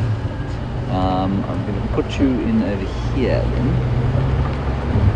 That's okay. In fact, I'm going to drive just up the road here. Turn to face them. Sorry people, I'm just going to quickly reposition the vehicle so Jean-Bray got a decent view. Is that alright? At all? Right, there we go.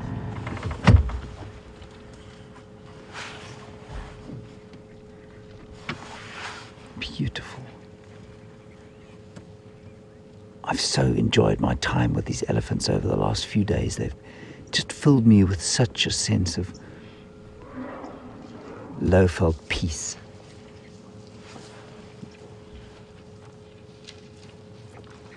Isn't that wonderful? I think they're all going to come past here on their way to their next feeding grounds. Now let's just try and identify, Jean-Ray. I don't know if you can see any familiar elephants, and let's try and decide if this is the same herd that we saw here the other day drinking at the water. And the most telling thing there was that young bull with the tusks that stuck out, and then of course that cow who came so close to us. She was very close by in the thick bush, and she also has similar tusks to that bull. a little bit at that angle, but a bit longer than the ones that we're looking at now.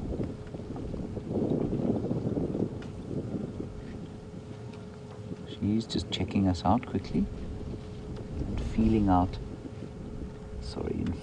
a small piece of, looks like an acacia seedling, but she's decided that it's not for her. And I think that was just a bit of displacement behavior. She was pretending to have a feed and just looking out and seeing what our intentions were. What she picked up? She's picked up a piece of bone.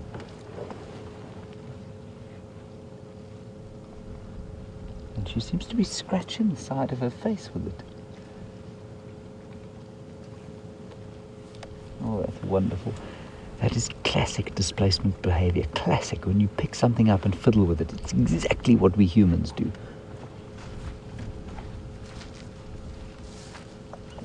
So she picks up. There's the bone there. And you can see it's got quite a sharp edge on it. And I think she was probably scratching an itch on the side of her face. There's another little chap.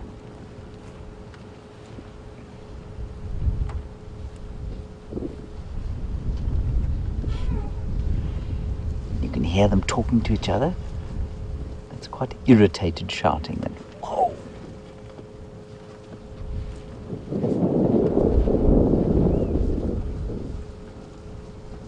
So for those of you who perhaps don't know, displacement behavior is when they fiddle, and it's exactly like you or a child especially going into an uncomfortable social situation where you'll pick an ornament off a table and start fiddling with it, or play with your knife and fork, or fiddle with a salt cellar when you're at a dinner and you don't know what to say.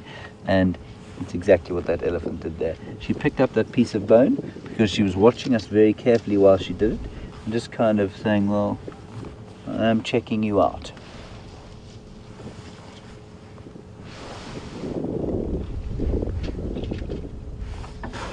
Shall we go a little bit forward? I'm just going to move a little bit forward. This is not an ideal position.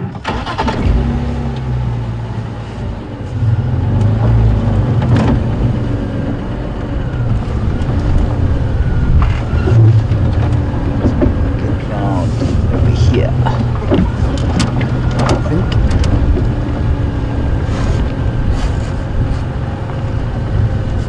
There's the young bull. That's the young bull from the other day with the thin tusks.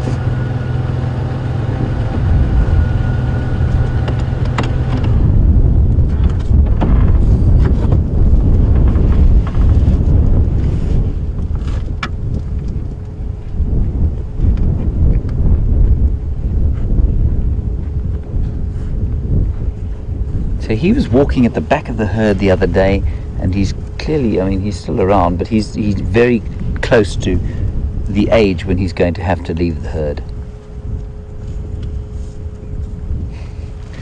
I think he's probably about 15 or 16, and when he's maybe in a year or so, he'll be thrown out.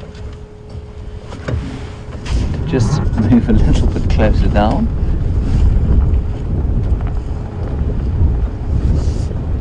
There are some still drinking. Yeah, here's the matriarch here with her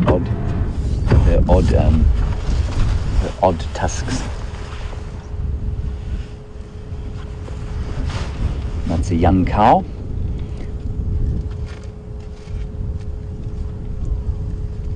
Chandra, it's very impolite to put your camera on an animal that is trying to relieve itself in privacy. That's better.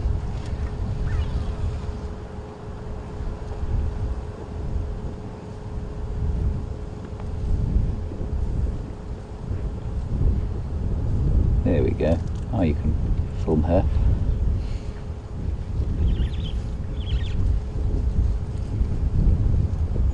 Young cow, and you can see from the darkness on her legs that she's been in the water and possibly in the mud. In fact, her legs don't look unlike mine.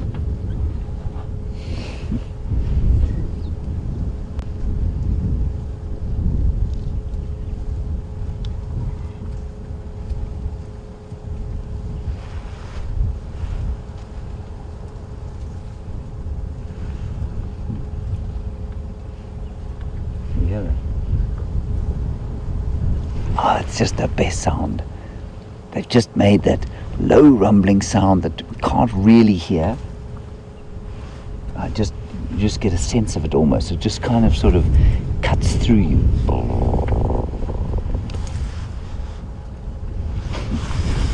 Right, I'm going to sneak a little bit further forward. There is some suckling going on in that pair that you can see in front of you, and that's the first time that I've seen an elephant, or first time in a while, I've seen an elephant stand still to allow its baby to suckle for any length of time.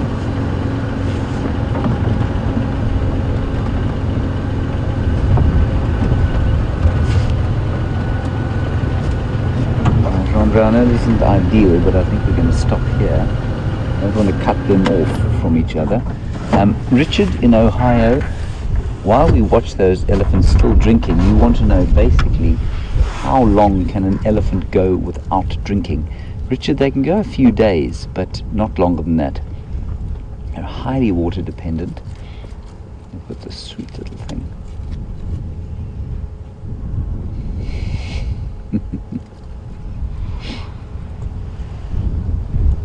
So they can go 1 or 2 days, Richard, but they will try and drink every day. If they can, they will drink every day.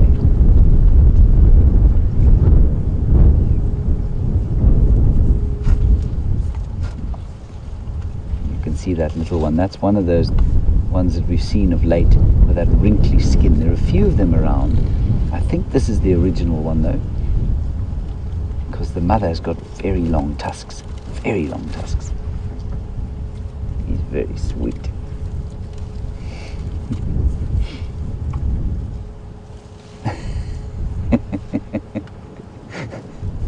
So he's had his afternoon tea, and he's now going to play with his friends. Here come the rest now from the waterhole.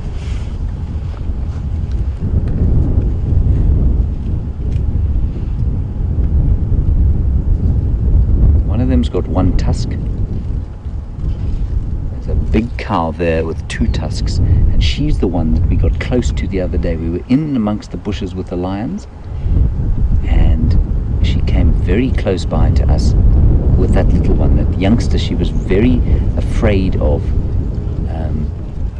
exposing. She could smell the lions around us, and we came across them in some extremely thick bush, and it was quite nerve-wracking. Although she never showed any sign of aggression towards us.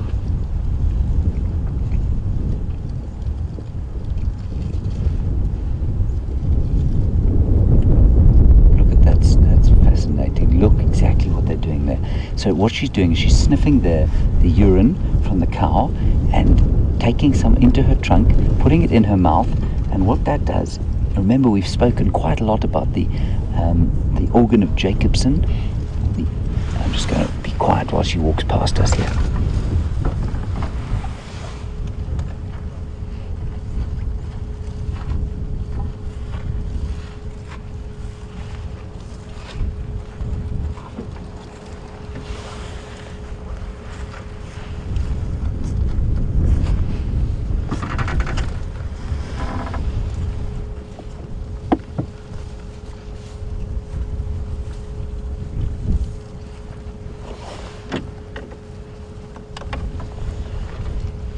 Wonderful. They were about 1.5 meters away from the vehicle. She's watching us carefully as she goes behind, and then this cow is much more relaxed.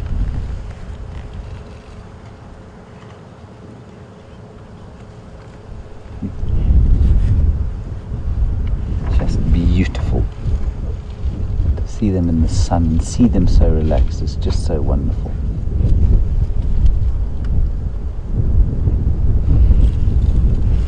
I think spending time around elephants, if you're a bit upset or things not going so great, time around elephants just gives a sense of real calm and healing. I have a tremendous sense of healing around them.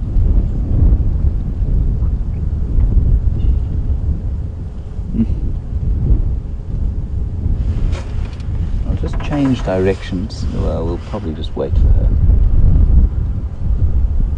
Eating an acacia tree. You can see that she's done some serious damage to her fall. Okay, we'll just go a little bit forward and then turn around, come in and face the rest of the herd and see what they do. I think they're probably going to head off and do some feeding, so we'll keep with them, I think, for a little bit longer.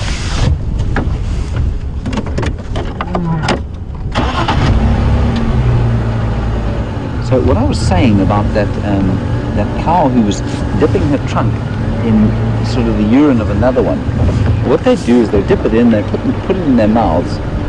She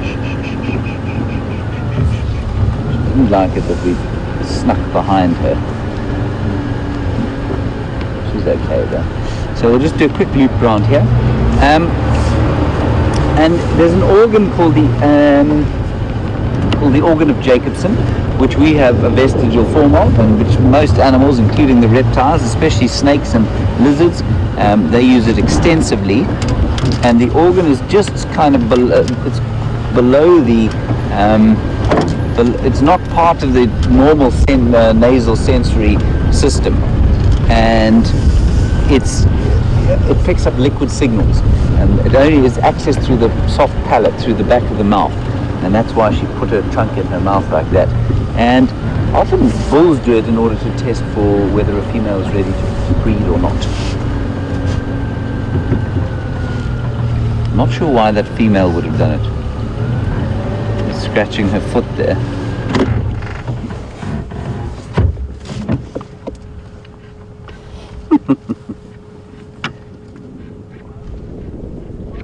That's beautiful. He's obviously got an itchy foot. Alright, we'll just follow her forward a bit.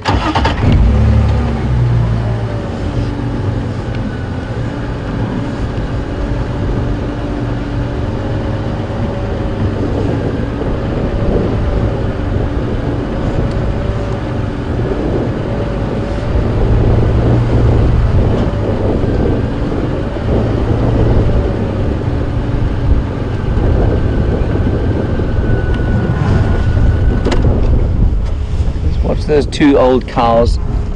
I think that's the matriarch on the right hand side and a fairly senior cow on the left, maybe a sister.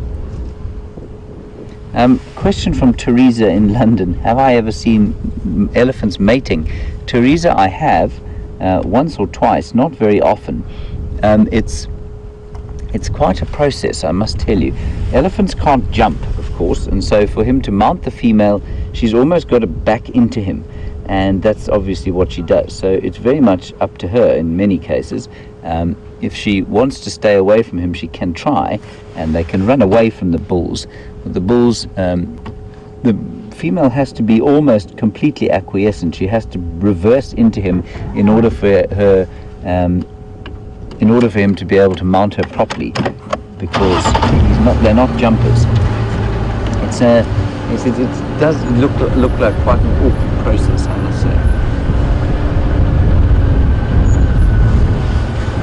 So they're now spread out all over this clearing, feeding on little bits and pieces.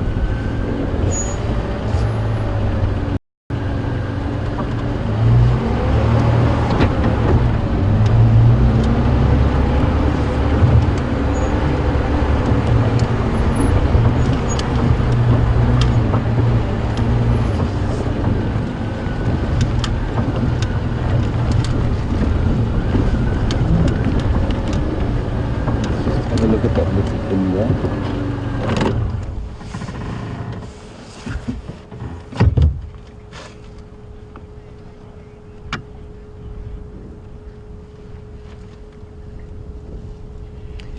All right, we're going to continue quickly. Chandra, there we go. That is that's certainly not an attempt at mating, but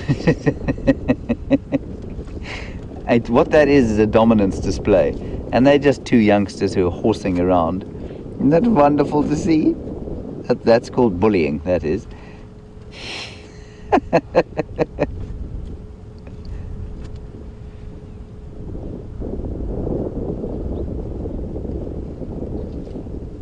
No, can't get up. No, stay down.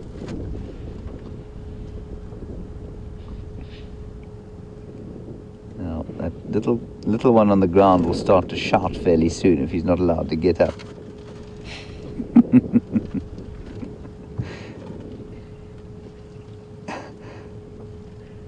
Oh, isn't that wonderful to see?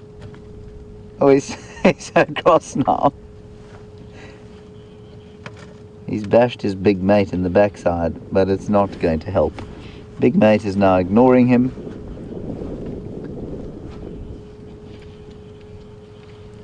That was wonderful. Anyway, while those two sort their differences out, we'll pop across to Jamie, get an update from her, and we're going to carry on with this herd. I think we're just going to keep following it slowly down the road, and I'll see you just in a little while.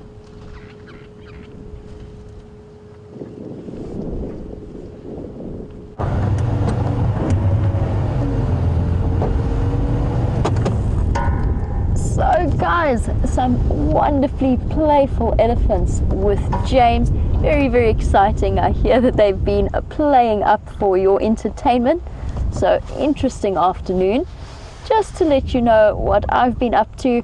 So there seems to be a little bit of a traffic jam going in towards to see Sandile, and because of the bush and the place that he was in, I couldn't really make my way back in without giving you guys a rather poor visual and possibly just a spot or two through the bushes. So we haven't gone back to make our way in, and we've just been looping around to see what else we can see. And we do have a really gorgeous view off to my right, just catching the late afternoon sun. It is just a nice open area. And it has been a beautiful day, but it is rather nippy. I've already got my jacket on. So guys, don't forget that we will be having the fireside chat at past:30. So in half an hour or so's time, we'll be gathering to just talk about the various highlights of the week and the interesting things that we have seen and done. So if you have any interesting questions you'd like to ask us, particularly with respect to the spotted hyena dynamics that we've been watching over the last few days, then send them through now on #SafariLive on Twitter, or to questions@wildearth.tv.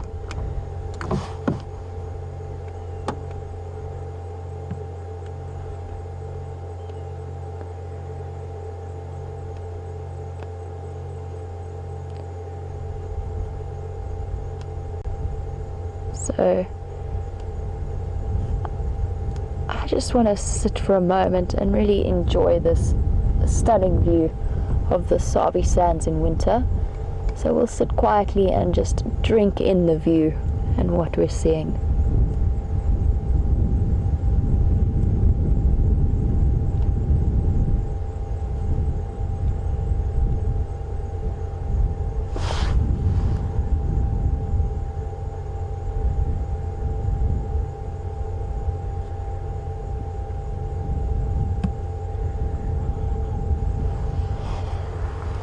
So guys, a beautiful view and a really nice way to end the afternoon for me. Unfortunately, I'm going to have to leave you all temporarily so that Andrew and I can go and help Scott set up for the fireside chat this afternoon and just get everything ready so we can sit down and have a nice conversation, and for James to play us one of his amazing songs.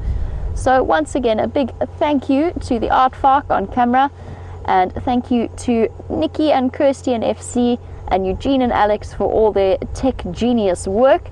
And thank you especially to you, the viewer, for your time spent on the back of the vehicle with us. It is always magical to share this amazing place with you, and we're very grateful to have had that opportunity. So for now, while I go and set up for fireside chat, we'll send you back to James and the Ellies, and I will catch up with you in half an hour.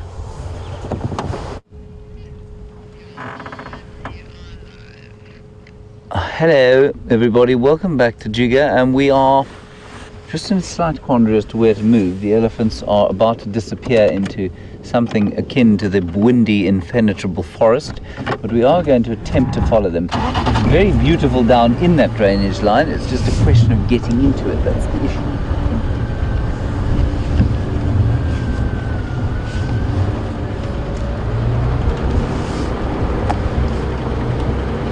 They're all still bits and pieces of them, of the herd around here. Some of them filtering down into the drainage line where there's more to eat, and some of them in the thicket over here. And like I've said probably any number of times in the last few days, oh, there's the fishy all going. Sorry, he's going a hell of a lick. Sorry. There we go. Well spotted, Jean-Dre. That's the same one, I think, that we saw at Twin Dams, where I was attempting to steal some of his food out of the dam.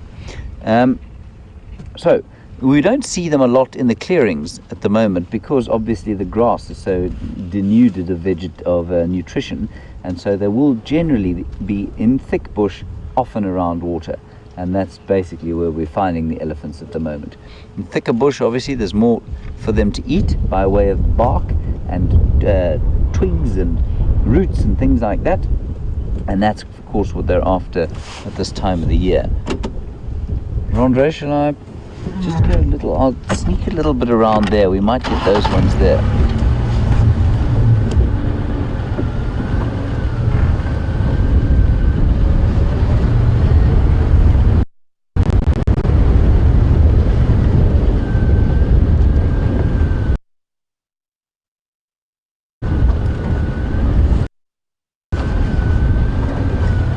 We're just looking at the elephant sizes here, and Pamela's question is, do we get the trigger bands? Pamela, I think the elephants here you'll find are pretty much the same size. We haven't seen, I certainly haven't seen, I've seen a big bull elephant in the stand for a long time, and I'm not sure. We've got 3 or 4 stragglers here. I suspect quite strongly that they are lurking on the fringes, like teenagers in a shopping mall, lurking behind their parents, not wanting to be seen with their parents.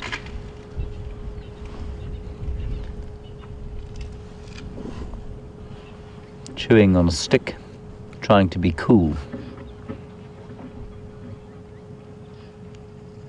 Not a lot of time to be cool if you're an elephant in winter here. You must do a lot of eating in order to survive.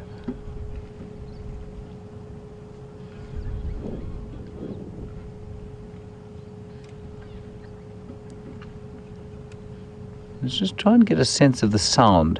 I think there are 3 or 4 of them here. So I'm just going to be quiet for the next 20 seconds.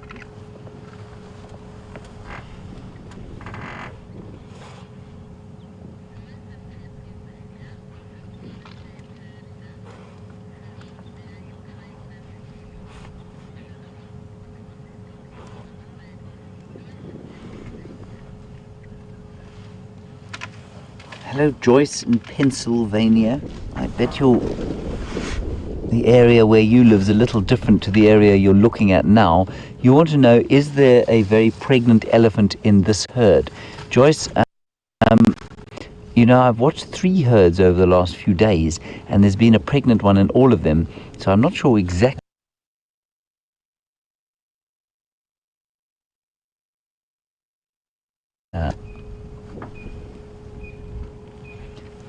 So at the moment you can just hear them gently shuffling through the bush, eating bits and pieces, breaking the odd tree, and you can see that one mangling a Combretum apiculatum, chewing on the branches and mouth and all sorts to get at the bits that it eat.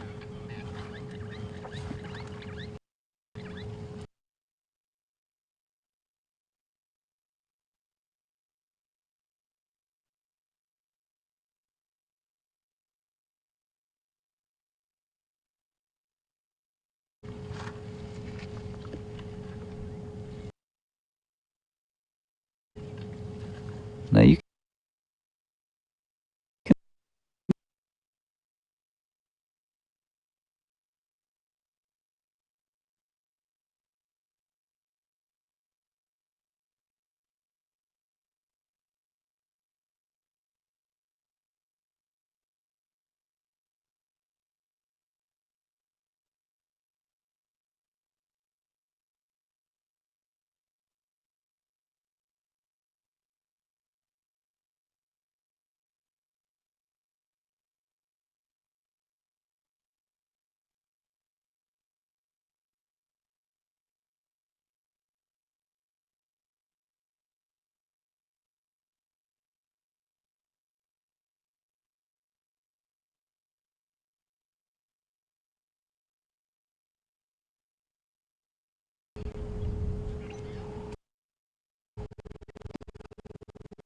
Chantal, you want to know quite a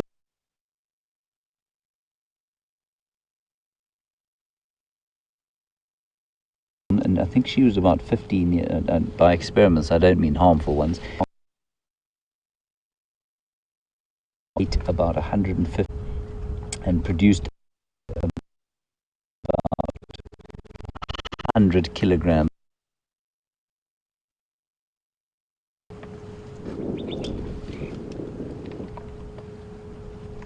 And apparently that's India, for example.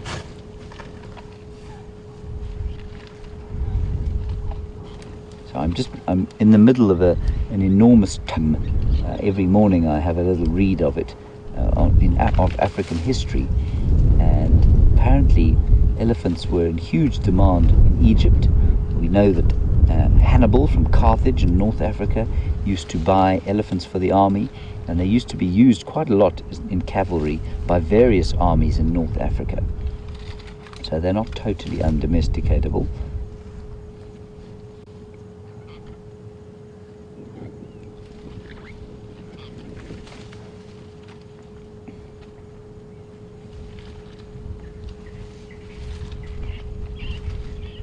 But they're such special animals. I tell you, there's a real sense of communication with them.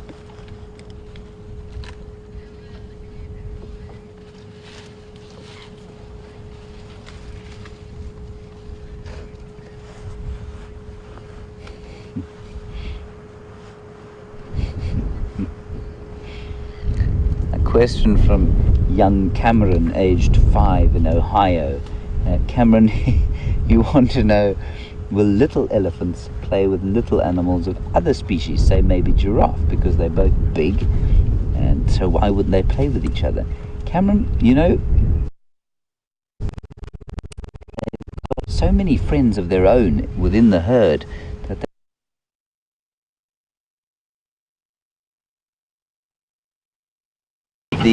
that it's quite nice and sheltered down there. In fact, I suspect that's exactly what they're doing there. No hair on the skin, of course, and so wind they probably don't, and elephants don't like wind very much, and so they're probably taking the little ones down into the drainage line. They'll probably have a bit of a rest.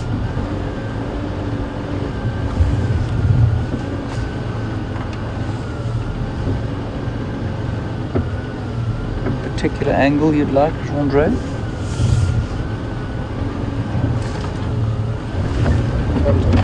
Front on, we'll do our best. Of course, he's turning away from us. Brighter.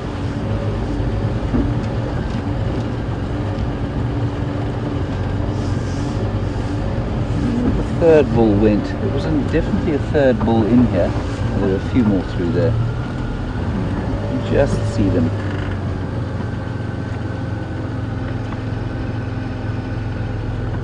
There we go. Also probably young bulls just feeding their way down towards the drainage line. I'll try and get in a little bit closer to this young fellow without frightening him.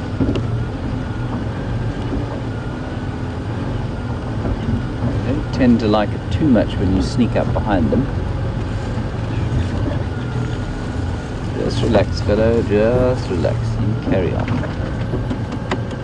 Let's see if he'll allow us to sit this close to him. I hope he will. That's it, just relax.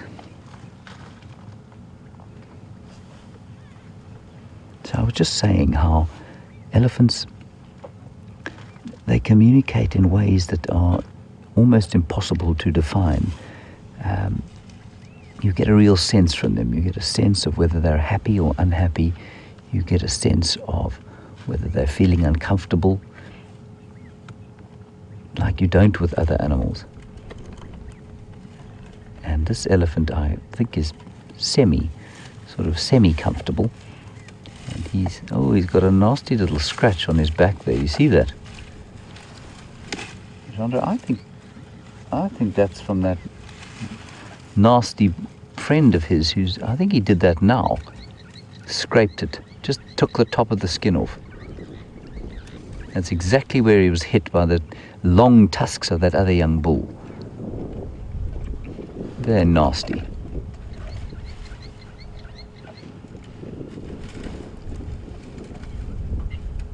So he's sitting at about, what, 10 meters from us? Less?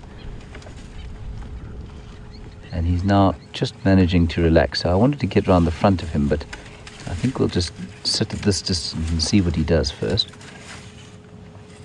The ubiquitous drongo up in the tree above him.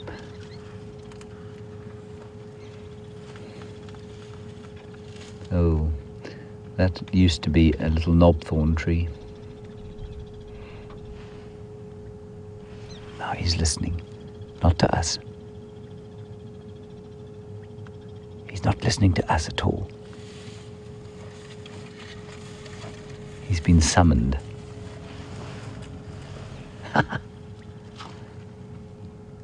That is the older bull behind him calling.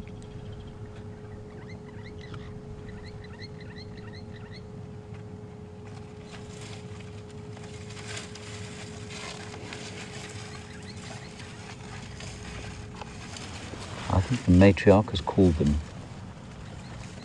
Look at that. So he stopped and he looked up and he listened, and now he's going off towards the rest of the herd. Oh, that's just amazing. It's absolutely astonishing, these animals. I'm just going to... I do want to move, but I don't want to disturb his hearing. He may, of course, just stop and eat something else. Looks like he's going back towards the herd.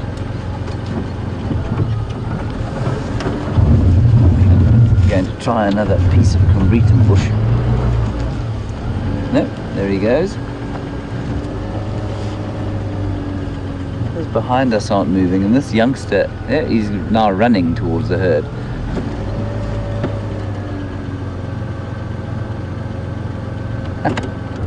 Isn't that amazing?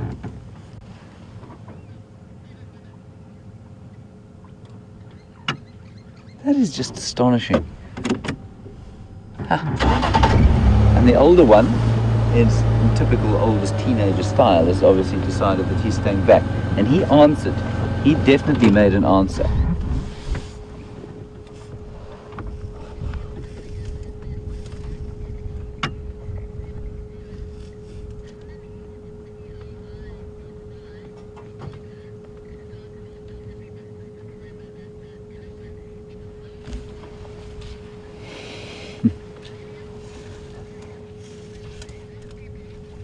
Yeah.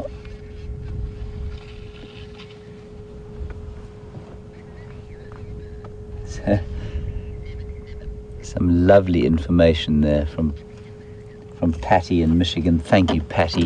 Patty has come to our rescue with the an answer about the mouse and the elephant. It comes from the Roman philosopher, he was a very good philosopher, called Pliny the Elder in AD 77. And Pliny the Elder said, who was probably so old he lost his marbles at the time, said that the elephant hates mice above all else. And apparently it was believed from then.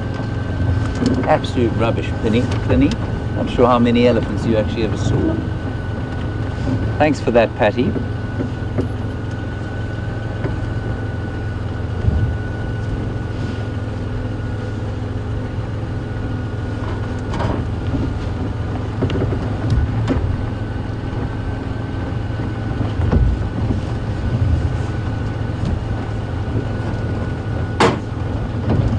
So we're just going to get a last look at these elephants. The fireside chat is gearing up.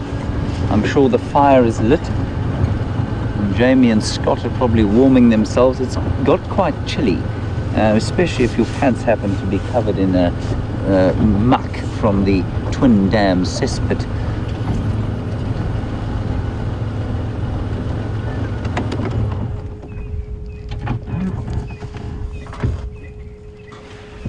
The other thing to notice is, Chandra, I don't know if you can focus over the top of to the far end there. Sorry, there's smoke in the sky.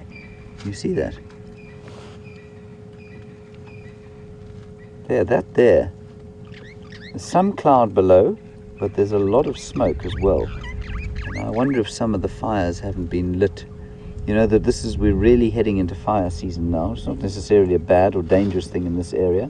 Very seldom do people, very seldom are people affected by it, especially in the wildlife area.